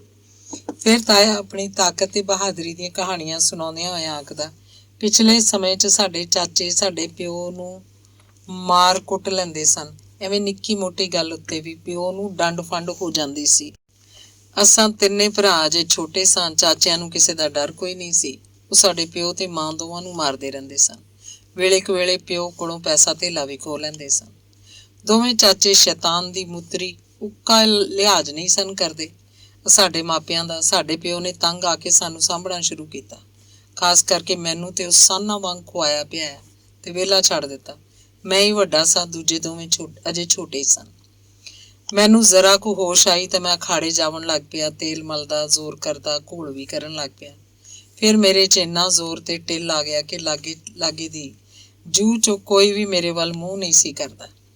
ਕੋਈ ਵੀ ਤੇ ਮੇਰੇ ਜੋੜਦਾ ਨਹੀਂ ਸੀ। ਮੈਂ ਜਿਹਨੂੰ ਫੜਦਾ ਚੂਚੇ ਵਾਂਗ ਨੱਪ ਲੈਂਦਾ ਸਾਂ। ਇੱਕ ਦਿਨ ਮੈਂ ਜ਼ੋਰ ਕਰਕੇ ਅਖਾੜੇ ਵੱਲੋਂ ਘਰ ਪਰਤਿਆ। ਅੱਗੇ ਮਾਂ ਰੋਂਦੀ ਪਈ ਸੀ। ਪੁੱਛਣ ਤੇ ਮਾਲੂਮ ਹੋਇਆ ਚਾਚਿਆਂ ਮਾਂ ਨੂੰ ਫੇਰ ਮਾਰਿਆ। ਗਾਲ ਮੰਦਾ ਵੀ ਬੋਲਿਆ ਤੇ ਛਿੱਤਰ ਪੌਲਾ ਵੀ ਕੀਤਾ। ਉਹ ਹਿੱਲੇ ਹੋਏ ਸਨ, ਉਹਨਾਂ ਦੇ ਦੰਦ ਗਿਣਨ ਵਾਲਾ ਕੋਈ ਨਹੀਂ ਸੀ। ਪਿਓ ਘਰ ਨਹੀਂ ਸੀ। ਚਾਚਿਆਂ ਉੱਤੇ ਮੈਨੂੰ ਪਹਿਲੇ ਹੀ ਅਕਰ ਸੀ। ਮਾਂ ਨੂੰ ਰੋਂਦਿਆਂ ਵੇਖ ਕੇ ਮੈਨੂੰ ਹੋਰ ਵੱਟ ਚੜ੍ਹ ਗਿਆ। ਨਾਲ ਘਰ ਸਨ ਚਾਚਿਆਂ ਦੇ ਵੀ, ਇੱਕ ਸੱਜੇ ਪਾਸੇ ਦੂਜੇ ਖੱਬੇ ਪਾਸੇ। ਮੈਂ ਆਪਣੇ ਘਰ ਖਲੋ ਕੇ ਚਾਚਿਆਂ ਨੂੰ ਸੁਣਾ ਕੇ ਉੱਚੀ ਉੱਚੀ ਬਕਵਾਸ ਕੀਤੀ। ਦੋਵੇਂ ਚਾਚੇ ਭੂਤਰੇ ਹੋਏ ਮੇਰੇ ਵੱਲ ਇੱਕੋ ਵਾਰ ਵਧੇ। ਇਹੋ ਹੀ ਮੈਂ ਚਾਹੁੰਦਾ ਸੀ। ਉਹ ਮਾਰਨਾ ਗਿੱਝੇ ਹੋਏ ਸੀ। ਉਹ ਮੈਨੂੰ ਅਜੇ ਵੀ ਬਾਲ ਹੀ ਸਮਝਦੇ ਸੀ। ਦੋਵੇਂ ਮੈਨੂੰ ਛੁੱਟ ਕੇ ਪਏ, ਬੱਦਲ ਵਾਂਗ ਗੱਜਦੇ ਆਏ। ਦੂਰੋਂ ਹੀ ਗਾਲ ਮੰਦਾ ਬੋਲਣ ਲੱਗ ਪਏ। ਮੂੰਹ ਚੋਂ ਝੱਗ ਕੱਢੀ ਆਏ। ਅੱਗੇ ਮੈਂ ਵੀ ਤਿਆਰ ਸੀ। ਆਪਦੇ ਇੱਕ ਦਾ ਨਗਾਲ ਪੁੱਟ ਕੇ ਮੈਂ ਖੁਰਲੀ 'ਚ ਸੁੱਟਿਆ। ਉਹਦਾ ਉੱਥੇ ਲੱਕ ਟੁੱਟ ਗਿਆ। ਦੂਜੇ ਨੂੰ ਧੌਣੋਂ ਫੜ ਕੇ ਤੋਰੀ ਅੰਗ ਲਮਕਾ ਕੇ ਸੁੱਟਿਆ। ਉਹਦੀ ਬਾਂਹ ਟੁੱਟ ਗਈ। ਉੱਤੋਂ ਮੈਂ ਹੋਰ ਮੁੱਕੀਆਂ ਮਾਰੀਆਂ। ਦੋਵਾਂ ਨੂੰ ਮਾਰ ਮਾਰ ਕੇ ਬੇਹੋਸ਼ ਕਰ ਦਿੱਤਾ। ਚੰਗੀ ਰੀਝ ਨਾਲ ਮੈਂ ਉਹਨਾਂ ਦੀ ਗਿੱਦੜ ਕੁੱਟ ਕੀਤੀ। ਜਦ ਮੈਨੂੰ ਪੱਕ ਹੋ ਗਿਆ ਕਿ ਮਹੀਨਾ ਨਹੀਂ ਸੰਭਲਦੇ, ਮੈਂ ਉਹਨਾਂ ਨੂੰ ਉੱਥੇ ਹੀ ਸੁੱਟ ਕੇ ਆਪ ਨੱਸ ਗਿਆ। ਦੂਜੇ ਪਿੰਡ ਪਿਓ ਦਾ ਇੱਕ ਬੇਲੀ ਰਹਿੰਦਾ ਸੀ। ਉਹਦੇ ਕੋਲ ਜਾ ਕੇ ਸਾਰੀ ਗੱਲ ਸੁਣਾਤੀ। ਕਿਉਂ ਤਾਇਆ, ਤੂੰ ਨੱਸ ਕਿਉਂ ਗਿਆ? ਮੇਰੇ ਖਿਆਲ 'ਚ ਏਡੇ ਤਕੜੇ ਤਾਏ ਨੂੰ ਨੱਸਣ ਦੀ ਕੀ ਲੋੜ ਸੀ? ਦੁਸ਼ਮਣ ਤੇ ਬੇਹੋਸ਼ ਹੋ ਗਏ ਸੀ। ਡਰ ਕਾਹਦਾ? ਨਾਲੇ ਜੇ ਉਹਨਾਂ ਫੇਰ ਦਾਦੀ ਨੂੰ ਮਾਰਿਆ ਤਾਂ ਫੇਰ ਇਹੀ ਹੋਣਾ ਸੀ। ਪਰ ਤਾਏ ਜਵਾਬ 'ਚ ਆਖਿਆ, ਪਿਓ ਦੇ ਡਰ ਪਾਰੋਂ ਨੱਸਿਆ ਸਾਂ ਗੋਗੀ, ਸਮਝਿਆ ਕਰ। ਦਾਦੇ ਨੂੰ ਆਪ ਕੁੱਟਦੇ ਹੁੰਦੇ ਸਨ। ਤੇਰਾ ਪਿਓ ਭਲਾ ਤੇਰੇ ਨਾਲੋਂ ਤਗੜਾ ਸੀ? ਮੈਂ ਸਮਝ ਰਿਹਾ ਸੀ ਕਿ ਦਾਦਾ ਖੌਰੇ ਤਾਏ ਨਾਲੋਂ ਤਗੜਾ ਸੀ, ਤਦ ਹੀ ਤਾਇਆ ਨੱਸਿਆ ਸੀ। ਪਰ ਜੇ ਦਾਦਾ ਤਗੜਾ ਹੁੰਦਾ ਤੇ ਆਪਣੇ ਭਰਾਵਾਂ ਕੋਲੋਂ ਮਾਰ ਕਿਉਂ ਖਾਂਦਾ ਸੀ? ਉਹ ਤੇ ਠੀਕ ਹੈ ਗੋਗੀ, ਤਾਏ ਆਖਿਆ। ਉਹ ਸ਼ੈਤਾਨ ਦੀ ਮੂਤਰੀ ਪਿਓ ਦੇ ਭਰਾ ਹੈ ਸਨ। ਲੋਕਾਂ ਪਾਰੋਂ ਪਿਓ ਗੁੱਸੇ ਤਾਂ ਹੋਣਾ ਸੀ ਤੇ ਮੁੰਡੇ ਕੋਲੋਂ ਭਰਾਵਾਂ ਨੂੰ ਕੁਟਵਾਇਆ ਸੀ। ਇਸ ਲਈ ਮੈਂ ਵਾਰ ਵਟਾ ਜਾਣਾ ਹੀ ਚੰਗਾ ਸਮਝਿਆ ਸੀ ਉਸ ਵੇਲੇ। ਫਿਰ ਆਪੇ ਕੁਝ ਦਿਨ ਮਗਰੋਂ ਪਿਓ ਮੈਨੂੰ ਜਾ ਕੇ ਘਰ ਲੈ ਆਇਆ। ਉੱਤੋਂ ਗੁੱਸੇ ਹੁੰਦਾ ਸੀ, ਅੰਦਰੋਂ ਖੁਸ਼ ਹੁੰਦਾ ਸੀ। ਫਿਰ ਹੋਇਆ ਵੀ ਇੰਜ ਕਿ ਉਸ ਦਿਨ ਤੋਂ ਬਾਅਦ ਚਾਚੇ ਪਿਓ ਅੱਗੇ ਭੱਸਰੇ ਵੀ ਨਹੀਂ ਸੀ। ਵੱਡਾ ਭਰਾ ਆਖਦੇ ਹੁੰਦੇ ਸੀ, ਜੀ ਕਰਦੇ ਰਹਿੰਦੇ ਸੀ। ਇਸ ਵਾਕਿਏ ਤੋਂ ਅੱਡ ਆਪਣੀ ਬਹਾਦਰੀ ਦਾ ਇੱਕ ਹੋਰ ਕਿੱਸਾ ਵੀ ਤਾਇਆ ਸੁਣਾਇਆ ਕਰਦਾ ਸੀ। ਆਖਦਾ, ਲੁੱਟਾਂ ਮਾਰਾਂ 'ਚ ਮੈਂ ਬੜੇ ਕਾਫਰ ਮਾਰੇ। ਮੈਨੂੰ ਲੁੱਟਾਂ ਮਾਰਾਂ ਦੀ ਸਮਝ ਨਾ ਆਉਂਦੀ ਤੇ ਮੈਂ ਪੁੱਛਦਾ, ਇਹ ਲੁੱਟਾਂ ਮਾਰਾਂ ਕੀ ਹੁੰਦਾ? ਤਾਇਆ, ਉਹ ਉਦੋਂ ਕਾਫਰਾਂ ਨੂੰ ਲੁੱਟੀ ਮਾਰੀਦਾ ਸੀ। ਉਹਨੂੰ ਲੋਕ ਲੁੱਟਾਂ ਮਾਰਾਂ ਆਖਦੇ ਸੀ। ਕਾਫਰ ਕੀ ਹੁੰਦਾ ਹੈ ਤਾਇਆ, ਤੇ ਕਿਉਂ ਮਾਰੀਦਾ ਹੈ ਭਲਾ? ਮੇਰੇ ਇਸ ਸਵਾਲ ਤੇ ਤਾਇਆ ਖਿੱਚ ਜਾਂਦਾ ਤੇ ਮੈਂ ਡਰ ਜਾਂਦਾ। ਤਾਇਆ ਆਖਦਾ, ਕਾਫਰ ਹੁੰਦੇ ਨੇ ਗੋਗੀ, ਤੂੰ ਸਵਾਲ ਬੜੇ ਕਰਦਾ। ਆਖਿਆ ਜੋ ਕਾਫਰ ਬਸ ਹੁੰਦੇ ਸਨ। ਮੈਨੂੰ ਉੱਕਾ ਸਮਝ ਨਾ ਆਉਂਦੀ। ਤਾਇਆ ਹੋਰ ਵਾਕਿਆ ਸੁਣਾਉਣ ਲੱਗ ਪੈਂਦਾ ਤੇ ਮੈਂ ਉੱਥੇ ਹੀ ਸੋਚਦਾ ਰਹਿੰਦਾ, ਇਹ ਲੁੱਟਾਂ ਮਾਰਾਂ ਕਿਉਂ ਹੁੰਦੀਆਂ ਨੇ? ਕਾਫਰ ਕੀ ਹੁੰਦੇ ਨੇ? ਕਿਉਂ ਮਾਰੀਦਾ ਹੈ? ਮੈਂ ਸੋਚਦਾ ਰਹਿੰਦਾ। ਮੇਰੇ ਨਿੱਕੇ ਜਿਹੇ ਦਿਮਾਗ 'ਚ ਸਹੀ ਗੱਲ ਨਾ ਆਉਂਦੀ। ਬਥੇਰੇ ਟੇਵੇ ਲਾਉਂਦਾ, ਉਹ ਇਹ ਵਜ੍ਹਾ ਹੋਸੀ, ਫਲਾਂ ਕਾਰਨ ਹੋਸੀ, ਪਰ ਨਾ ਜੀ, ਸਮਝ ਕਿੱਥੋਂ? ਤਾਏ ਦਾ ਆਖਣਾ ਸੀ ਬਸ ਹੁੰਦੇ ਨੇ। ਏਡੀ ਗੱਲ ਨਾਲ ਮੇਰੀ ਤਸੱਲੀ ਨਹੀਂ ਸੀ ਹੋਇਆ ਕਰਦੀ। ਮੈਂ ਕਈ ਦਿਨ ਇਸੇ ਸੋਚ 'ਚ ਹੀ ਰਹਿੰਦਾ ਸੀ। ਮੈਂ ਮੁੜ ਪੁੱਛਦਾ, ਤਾਇਆ, ਕਾਫਰ ਹੁਣ ਕਿੱਥੇ ਹੁੰਦੇ ਨੇ? ਤਾਇਆ ਕੋਈ ਹੋਰ ਕਹਾਣੀ ਸੁਣਾ ਰਿਹਾ ਹੁੰਦਾ ਸੀ। ਦੂਜੇ ਬਾਲ ਬੜੇ ਸ਼ੌਕ ਨਾਲ ਸੁਣ ਰਹੇ ਹੁੰਦੇ ਸਨ। ਮੇਰੇ ਸਵਾਲ ਤੇ ਇਤਰਾਜ਼ ਕਰਦੇ, ਮੇਰੀ ਸ਼ਿਕਾਇਤ ਕਰਦੇ, ਆਖਦੇ ਆਰਾਮ ਨਾਲ ਕਹਾਣੀ ਨਾ ਆਪ ਸੁਣਦਾ ਨਾ ਸਾਨੂੰ ਸੁਣਨ ਦਿੰਦਾ। ਕਿੰਨਾ ਸਵਾਦ ਆ ਰਿਹਾ ਸੀ। ਇਹਨੇ ਵਿੱਚ ਬੋਲ ਕੇ ਸਾਰਾ ਸਵਾਦ ਹੀ ਗਵਾ ਦਿੱਤਾ। ਐਵੇਂ ਟੋਕੀ ਜਾਂਦਾ, ਸੜੀਅਲ ਜਿਹਾ ਨਾ ਹੋਵੇ ਤਾਂ। ਦੂਜੇ ਬਾਲ ਮੈਨੂੰ ਬੁਰਾ ਆਖਦੇ। ਮੇਰਾ ਸਵਾਲ, ਦੂਜੇ ਬਾਲਾਂ ਦਾ ਇਤਰਾਜ਼ ਤੇ ਸ਼ਿਕਾਇਤ ਸੁਣ ਕੇ ਤਾਇਆ ਆਖਦਾ, ਓਏ ਗੋਗੀ, ਤੂੰ ਨੁਕਰਾਚੀਨੀ ਬੜੀ ਕਰਨਾ ਹੈ। ਤੈਨੂੰ ਆਖਿਆ ਜੋ ਕਾਫਰ ਬਾਰਡਰਾਂ ਪਾਰ ਹੁੰਦੇ ਨੇ, ਜਿਵੇਂ ਮੱਕੇ ਤੋਂ ਪਰਾਂ ਬੱਦੂ ਹੁੰਦੇ ਨੇ। ਲੈ, ਮੇਰੇ ਲਈ ਹੋਰ ਉਲਝਣ। ਬਾਰਡਰ ਕੀ ਏ? ਮੱਕਾ ਤੇ ਬੱਦੂ ਕੀ ਏ? ਪੁੱਛਾਂ ਤਾਂ ਝਾੜ ਪੈਂਦੀ ਏ। ਚੁੱਪ ਰਵਾਂ ਤੇ ਦਿਮਾਗ ਤਪਦਾ ਏ। ਸੋਚਾਂ ਉਲਝ ਜਾਂਦੀਆਂ ਨੇ। ਕਈ ਰਾਤਾਂ ਨੀਂਦਰ ਨਹੀਂ ਆਉਂਦੀ। ਕਈ ਦਿਨ ਚਿੰਤਾ ਲੱਗੀ ਰਹਿੰਦੀ। ਆਖਰ ਡਰਦਿਆਂ ਪੁੱਛਿਆ, ਤਾਇਆ, ਇਹ ਬਾਰਡਰ ਕੀ ਹੁੰਦਾ? ਬੱਦੂ ਤੇ ਮੱਕਾ ਕੌਣ ਹੁੰਦੇ ਨੇ? ਸਵਾਲ ਤੇ ਮੈਂ ਕਰ ਬੈਠਾ। ਤਾਏ ਨੂੰ ਗੁੱਸਾ ਚੜ ਗਿਆ। ਓਏ ਕਿਸੇ ਕਾਂ ਦਿਆ ਪੁੱਤਰ ਆ ਜਾ। ਓਏ ਗੋਗੀ, ਦਫਾ ਹੋ ਜਾ। ਤੂੰ ਕਿੱਥੋਂ ਸ਼ੱਕੀ ਜੰਮ ਪਿਆ ਏ? ਹਰ ਗੱਲ 'ਚ ਸ਼ੱਕ। ਸਾਡੇ ਕਬੀਲੇ 'ਚ ਤੇ ਐਸਾ ਕੋਈ ਨਹੀਂ ਸੀ। ਤੈਨੂੰ ਇੱਕ ਵਾਰ ਜੋ ਆਖਿਆ ਕਿ ਬਸ ਹੁੰਦਾ ਹੈ। ਤੂੰ ਹਰ ਗੱਲ 'ਚ ਨੰਨੂ ਭਾਲਣਾ ਹੈ। ਤਾਏ ਦੇ ਗੁੱਸੇ ਕਾਰਨ ਉਸੇ ਵੇਲੇ ਦੂਜੇ ਬਾਲਾਂ ਨੂੰ ਮੇਰੇ ਤੇ ਤਰਸ ਆ ਜਾਇਆ ਕਰਦਾ ਸੀ। ਪਹਿਲਾਂ ਤਾਂ ਮੈਨੂੰ ਝਾੜ ਪੈਣ ਤੇ ਹੱਸਦੇ, ਫਿਰ ਤਾਏ ਦੇ ਹੱਥ ਕੋਲੋਂ ਮੈਨੂੰ ਦੂਰ ਹੋਵਣ 'ਚ ਮਦਦ ਵੀ ਕਰਦੇ। ਮੈਨੂੰ ਆਪਣੇ ਪਿੱਛੇ ਕਰ ਲੈਂਦੇ। ਤਾਇਆ ਤਾਈ ਨੂੰ ਆਵਾਜ਼ ਦਿੰਦਾ, ਓਏ ਸੁੱਕੜੇ। ਤਾਈ ਉੱਚੀ ਲੰਮੀ ਤੇ ਪਤਲੀ ਜਿਹੀ ਗੋਰੇ ਰੰਗ ਦੀ ਸੀ। ਤਾਇਆ ਮਧਰਾ ਤੇ ਭਾਰੇ ਜੁੱਸੇ ਦਾ ਸੀ। ਉਹ ਤਾਈ ਨੂੰ ਸੁੱਕੜੇ ਹੀ ਆਖਿਆ ਕਰਦਾ ਸੀ। ਮੇਰੇ ਸਵਾਲਾਂ ਤੇ ਜਦ ਤਾਇਆ ਅੱਕ ਜਾਂਦਾ, ਗੁੱਸੇ ਹੁੰਦਾ, ਤਾਂ ਇੰਜੀ ਆਵਾਜ਼ ਮਾਰ ਕੇ ਆਖਦਾ, ਓਏ ਸੁੱਕੜੇ, ਇਹ ਲੈ ਜਾ ਮੇਰੇ ਕੋਲੋਂ ਗੋਗੀ ਨੂੰ। ਕਿਧਰੇ ਫੰਡ ਖਾਂਦਾ ਹੀ ਹਰ ਗੱਲ 'ਚ ਟੋਕੀ ਜਾਂਦਾ। ਤਾਈ ਆ ਕੇ ਮੈਨੂੰ ਆਪਣੇ ਵੱਲ ਲੈ ਜਾਂਦੀ। ਝਾੜ ਖਾਣ ਤੇ ਮੈਂ ਰੋਣ ਹਾਕਾ ਹੋ ਜਾਂਦਾ। ਆਪਣੇ ਕੋਲ ਲਿਜਾ ਕੇ ਤਾਈ ਰੱਤੀ ਕੀੜੀ ਤੇ ਕੱਕੀ ਕੀੜੀ ਦੀ ਕਹਾਣੀ ਸੁਣਾ ਕੇ ਮੈਨੂੰ ਵਰਚਾਉਣ ਦਾ ਯਤਨ ਕਰਦੀ। ਕੱਕੀ ਤੇ ਰੱਤੀ ਕੀੜੀ ਦੋਵੇਂ ਭੈਣਾਂ ਹੁੰਦੀਆਂ ਸਨ। ਕੱਕੀ ਕੀੜੀ ਛੋਟੀ ਕੀੜੀ ਜਿਹੜੀ ਰੱਤੀ ਹੁੰਦੀ ਏ ਨਾਲ ਹਮੇਸ਼ ਜ਼ਿਆਦਤੀ ਕਰਦੀ ਰਹਿੰਦੀ ਏ। ਘਰ 'ਚ ਰੱਤੀ ਦੇ ਖਿਲਾਫ ਸ਼ਿਕਾਇਤਾਂ ਕਰਕੇ ਮਾਂ-ਪਿਓ ਕੋਲੋਂ ਝਾੜਾਂ ਤੇ ਮਾਰ ਪਵਾਉਂਦੀ ਰਹਿੰਦੀ ਏ। ਜਦ ਇੱਕ ਦਿਨ ਕੱਕੀ ਕੀੜੀ ਕੋਲੋਂ ਘਰ ਦਾ ਕੋਈ ਨੁਕਸਾਨ ਹੋ ਜਾਂਦਾ ਹੈ, ਰੱਤੀ ਕੀੜੀ ਉਹਦੇ ਤੇ ਪਰਦਾ ਪਾਉਂਦੀ ਏ। ਉਹਦਾ ਨੁਕਸਾਨ ਆਪਣੇ ਜ਼ਿੰਮੇ ਲੈ ਲੈਂਦੀ ਏ। ਉਹ ਕੱਕੀ ਕੀੜੀ ਖਿਲਾਫ ਸ਼ਿਕਾਇਤ ਨਹੀਂ ਕਰਦੀ, ਜਦਕਿ ਕੱਕੀ ਨੂੰ ਪੱਕਾ ਯਕੀਨ ਸੀ ਕਿ ਰੱਤੀ ਬਦਲਾ ਜ਼ਰੂਰ ਲੈਸੀ। ਪਰ ਜਦੋਂ ਉਹ ਕੋਈ ਸ਼ਿਕਾਇਤ ਨਹੀਂ ਕਰਦੀ, ਸਗੋਂ ਪਰਦਾ ਪਾ ਦਿੰਦੀ ਹੈ, ਤੇ ਕੱਕੀ ਕੀੜੀ ਆਪਣੀ ਭੈਣ ਰੱਤੀ ਕੋਲੋਂ ਮਾਫੀ ਮੰਗ ਲੈਂਦੀ ਹੈ ਤੇ ਅੱਗੋਂ ਤੋਂ ਸ਼ਿਕਾਇਤ ਨਾ ਕਰਨ ਦਾ ਵਾਅਦਾ ਕਰਦੀ ਹੈ। ਕਹਾਣੀ ਤੇ ਤਾਈ ਵੀ ਚੰਗੀ ਸੁਣਾਉਂਦੀ ਸੀ, ਪਰ ਤਾਈ ਕੋਲੋਂ ਕਾਲੇ ਦਿਓ ਦੀ ਕਹਾਣੀ ਸੁਣਨ ਦਾ ਸੁਆਦ ਹੀ ਵੱਖਰਾ ਸੀ। ਸ਼ਹਿਜ਼ਾਦੀ ਹੁੰਦੀ ਏ ਸੋਹਣੀ ਤੇ ਪਿਆਰੀ ਜਿਹੀ, ਦਿਓ ਹੁੰਦਾ ਹੈ ਕਾਣਾ, ਜ਼ਾਲਮ ਤੇ ਬਦਸ਼ਕਲ ਜਿਹਾ ਜ਼ੋਰਾਵਰ। ਗਰੀਬ ਗੱਭਰੂ ਹੁੰਦਾ ਹੈ ਨੇਕ ਤੇ ਬਹਾਦਰ ਤੇ ਖੂਬਸੂਰਤ ਤੇ ਭੋਲਾ ਭਾਲਾ। ਲੜਾਈ ਹੁੰਦੀ ਏ ਗੱਭਰੂ ਤੇ ਸ਼ਹਿਜ਼ਾਦੀ ਦਾ ਵਿਆਹ। ਵਾਹ, ਸਾਰੇ ਸ਼ਹਿਰ 'ਚ ਖੁਸ਼ੀਆਂ, ਸੱਤਾਂ ਬਨਗੀਆਂ ਦੇ ਖਾਣੇ, ਸ਼ੁਗਲ ਹਾਸੇ। ਦਿਨ ਨੂੰ ਪਿੰਡ ਦੇ ਬਾਲ ਆਪਣੇ ਆਪਣੇ ਵੱਡਿਆਂ ਕੋਲੋਂ ਸੁਣੀਆਂ ਹੋਈਆਂ ਕਹਾਣੀਆਂ ਨੂੰ ਇੱਕ ਦੂਜੇ ਨੂੰ ਸੁਣਾਇਆ ਕਰਦੇ। ਪਰ ਮੇਰੇ ਲਈ ਤੇ ਮੇਰੇ ਸਵਾਲ ਹੀ ਉਲਝਣ ਹੁੰਦੇ ਸੀ। ਸਵਾਲਾਂ ਦੇ ਜਵਾਬ ਤੇ ਕਿਧਰੇ ਵੀ ਨਹੀਂ ਸਨ ਮਿਲਦੇ। ਮੁਟਿਆਰਾਂ ਨੂੰ ਜਿੰਨ ਚਿੰਬੜਨ ਵਾਲਾ ਤਮਾਸ਼ਾ ਮੈਂ ਵੀ ਵੇਖਿਆ ਕਰਦਾ ਸੀ, ਪਰ ਇਹ ਵੀ ਸਮਝ ਨਹੀਂ ਸੀ ਆਉਂਦੀ ਕਿ ਜਿੰਨ ਚਿੰਬੜਦੇ ਕਿਉਂ ਨੇ, ਚਿੰਬੜੇ ਜਿੰਨ ਨਜ਼ਰ ਕਿਉਂ ਨਹੀਂ ਆਉਂਦੇ। ਪਰ ਸਾਰੇ ਸਵਾਲ ਤੇ ਮੇਰੇ ਸਨ, ਜਵਾਬ ਮੇਰੇ ਨਹੀਂ ਸਨ, ਜਾਂ ਮੇਰੇ ਕੋਲ ਨਹੀਂ ਸਨ, ਜਾਂ ਮੈਨੂੰ ਆਉਂਦੇ ਨਹੀਂ ਸਨ। ਦੂਜੇ ਹਾਣੀ ਜਿੰਨਾਂ ਭੂਤਾਂ ਤੇ ਚੜੇਲਾਂ ਦੀਆਂ ਗੱਲਾਂ ਕਰਦੇ ਮੈਨੂੰ ਚੰਗੀਆਂ ਨਾ ਲੱਗਦੀਆਂ। ਹਾਣੀ ਮਿੱਟੀ ਦੇ ਕੋਠੇ ਬਣਾ ਕੇ ਖੇਡਦੇ ਮੈਨੂੰ ਪਸੰਦ ਨਾ ਆਉਂਦੇ। ਦੂਜੇ ਬਾਲ ਲੁਕਣ ਮਿੱਟੀ ਖੇਡਦੇ, ਮੈਂ ਨਾ ਖੇਡਦਾ। ਹਾਣੀਆਂ ਨਾਲ ਖੇਡਾਂ ਵਿੱਚ ਮੈਂ ਉਹਨਾਂ ਨਾਲ ਖਿੱਦੋ ਖੁੰਡੀ ਖੇਡਦਾ, ਕਰਲ ਘਾਂਗਾ, ਗੁੱਲੀ ਡੰਡਾ ਖੇਡਦਾ। ਮੈਂ ਹਾਣੀਆਂ ਕੋਲੋਂ ਬਹੁਤੀ ਵਾਰੀ ਜਿੱਤ ਜਾਇਆ ਕਰਦਾ ਸਾਂ, ਸਗੋਂ ਜਿੱਤ ਹੀ ਜਾਇਆ ਕਰਦਾ ਸਾਂ। ਹਾਣੀ ਰੋਂਦ ਮਾਰਦੇ ਤਾਂ ਮੈਂ ਝਗੜਾ ਕਰਦਾ, ਵੱਧ ਕੇ ਮਾਰ ਕੁਟਾਈ ਕਰ ਲੈਂਦਾ। ਘਰ ਉਲਾਮੇ ਆਉਂਦੇ, ਘਰੋਂ ਮਾਰ ਪੈਂਦੀ, ਝਾੜਾਂ ਮਿਲਦੀਆਂ, ਮਾਂ ਕੋਲੋਂ ਮੱਤਾਂ ਵੀ। ਪਰ ਹਾਣੀ ਤੇ ਖੇਡ 'ਚ ਰੋਂਦ ਮਾਰਦੇ ਸਨ ਜੋ ਮੈਂ ਜਿੱਤ ਜਾਇਆ ਕਰਦਾ ਸਾਂ, ਇਸੇ ਲਈ ਹਾਣੀ ਮੇਰੇ ਨਾਲ ਖੇਡਣ ਤੋਂ ਕੰਨੀ ਕਤਰਾਉਂਦੇ ਸੀ। ਮੈਂ ਉਹਨਾਂ ਨੂੰ ਛੱਡ ਕੇ ਇਕੱਲਾ ਹੀ ਕਿਸੇ ਨਾ ਕਿਸੇ ਖੇਡ ਜਾਂ ਸੋਚ ਵਿਚਾਰ 'ਚ ਰੁੱਝ ਜਾਇਆ ਕਰਦਾ ਸੀ, ਜਾਂ ਵਗਦੇ ਖੂਹ ਤੇ ਜਾ ਕੇ ਟਿੰਡਾਂ ਦੇ ਆਵਣ ਜਾਣ ਦਾ ਨਜ਼ਾਰਾ ਕਰਦਾ ਰਹਿੰਦਾ ਸੀ। ਸਾਰਾ ਪਿੰਡ ਖੂਹ ਤੇ ਹੀ ਪਾਣੀ ਭਰਿਆ ਕਰਦਾ ਸੀ। ਲੋਕ ਨਹਾਉਂਦੇ ਤੇ ਲੀੜਾ ਕੱਪੜਾ ਵੀ ਇੱਥੇ ਆ ਕੇ ਧੋਂਦੇ ਸੀ। ਜ਼ਿਆਦਾ ਕਰਕੇ ਖੂਹ ਵਗਦਾ ਹੀ ਰਹਿੰਦਾ ਸੀ। ਕਦੀ ਕਿਸੇ ਦੀ ਵਾਰੀ ਹੁੰਦੀ, ਕਦੀ ਕਿਸੇ ਦੂਸਰੇ ਦੀ। ਕੰਮਾਂ ਕਾਜਾਂ ਤੋਂ ਵਿਹਲਿਆਂ ਹੋ ਕੇ ਸੁਆਣੀਆਂ ਭਾਂਡੇ ਮਾਂਜਣ, ਲੀੜੇ ਧੋਵਣ ਲਈ ਥੱਕੜਾ ਬਣ ਕੇ ਆਉਂਦੀਆਂ ਸੀ। ਕੱਲੀ ਕਾਰੀ ਨੂੰ ਵੀ ਕੋਈ ਝਾਕਾ ਨਹੀਂ ਸੀ ਹੁੰਦਾ। ਇੱਥੇ ਆਪਣੇ ਜਵਾਕਾਂ ਨੂੰ ਨਹਾਉਂਦੀਆਂ, ਇੱਕ ਦੂਜੇ ਦੇ ਖਿਲਾਫ ਚੁਗਲੀਆਂ ਕਰਦੀਆਂ, ਤੋਹਮਤਾਂ ਧਰਦੀਆਂ, ਕਿੱਸੇ ਜੋੜ ਕੇ ਅੱਗੇ ਜਾ ਸੁਣਾਉਂਦੀਆਂ ਸਨ। ਸੁਆਣੀਆਂ ਤੇ ਕੁੜੀਆਂ ਦਾ ਝੁਰਮਟ ਵੇਖ ਕੇ ਗੱਭਰੂ ਮੁੰਡੇ ਅੱਜੀ ਭੱਜੀ ਖੂਹ ਤੇ ਆ ਜਾਇਆ ਕਰਦੇ ਸਨ। ਫਿਰ ਅੱਖਾਂ ਦੀ ਲੜਾਈ 'ਚ ਕਿਸੇ ਦੀ ਜਿੱਤ ਤੇ ਕਿਸੇ ਦੀ ਹਾਰ ਵੀ ਇੱਥੇ ਹੀ ਹੋ ਜਾਂਦੀ ਸੀ। ਅੰਨ ਉਗਾਉਣ ਵਾਲੇ ਰਾਖਾਂ ਕੋਲ ਆਪਣੇ ਖਾਵਣ ਲਈ ਕਦੀ ਪੂਰਾ ਅਨਾਜ ਨਹੀਂ ਸੀ ਹੁੰਦਾ। ਫਸਲਾਂ ਬੀਜਦੇ ਤਾਂ ਸ਼ੌਕ ਤੇ ਰੀਝ ਨਾਲ ਸਨ, ਪਰ ਫਸਲ ਪੱਕਣ ਉੱਤੇ ਹੱਕ ਸਿਰਫ ਜ਼ਿਮੀਂਦਾਰ ਦਾ ਹੀ ਰਹਿੰਦਾ ਸੀ। ਉਹ ਸਾਰਾ ਅਨਾਜ ਹੂੰਝ ਕੇ ਲੈ ਜਾਇਆ ਕਰਦਾ ਸੀ। ਕੁਝ ਕਰਜ਼ੇ ਤੇ ਕੁਝ ਆਪਣੇ ਹਿੱਸੇ 'ਚ ਰਾਖ ਸਬਰ ਸ਼ੁਕਰ ਕਰਕੇ ਅਗਲੀ ਫਸਲ ਲਈ ਤਿਆਰੀ 'ਚ ਲੱਗ ਜਾਂਦੇ। ਕਿਸੇ ਚੰਗੇ ਵੇਲੇ ਦੀ ਆਸ ਵਿੱਚ ਰਾਹਕ ਹਿਆਤੀ ਦੀਆਂ ਔਕੜਾਂ ਝਾਕਦੇ ਹੋਏ ਮਿੱਟੀ ਨਾਲ ਮਿੱਟੀ ਹੋ ਜਾਂਦੇ ਸਨ। ਸਿਆਣੇ ਤੇ ਚਲਾਕ ਰਾਹਕ ਪੱਕੀ ਫਸਲ ਵਿੱਚੋਂ ਕੁਝ ਅਨਾਜ ਚੁਰਾ ਲਿਆ ਕਰਦੇ ਸੀ। ਅਨਾਜ ਦੀ ਚੋਰੀ ਰੋਕਣ ਲਈ ਜ਼ਿਮੀਂਦਾਰ ਕਈ ਸਰਬੰਧ ਕੀਤੇ ਹੋਏ ਸੀ, ਕਈ ਮੁਨਸ਼ੀ ਤੇ ਮੈਨੇਜਰ ਰੱਖੇ ਸੀ। ਪਰ ਸਮਝਦਾਰ ਰਾਹਕ ਹਰ ਜਾਲ ਤੇ ਚੌਕੀਦਾਰ ਵਿੱਚੋਂ ਦੀ ਅੱਖ ਬਚਾ ਕੇ ਕੁਝ ਨਾ ਕੁਝ ਚੁਰਾ ਹੀ ਲੈਂਦਾ ਸੀ। ਅਨਾਜ ਚੋਰੀ ਕਰਨ ਵਾਲਿਆਂ ਵਿੱਚੋਂ ਸਾਡਾ ਘਰ ਜ਼ਿਆਦਾ ਮਾਹਰ ਸੀ। ਅਨਾਜ ਦੇ ਬਣੇ ਬੋਲ ਉੱਤੇ ਜ਼ਿਮੀਂਦਾਰ ਦਾ ਮੁਨਸ਼ੀ ਤੇ ਕਦੇ ਆਪ ਜ਼ਿਮੀਂਦਾਰ ਸੁਆਹ ਨਾਲ ਅੰਗਰੇਜ਼ੀ ਦੇ ਕੁਝ ਅੱਖਰ ਲਿਖਿਆ ਕਰਦਾ ਸੀ।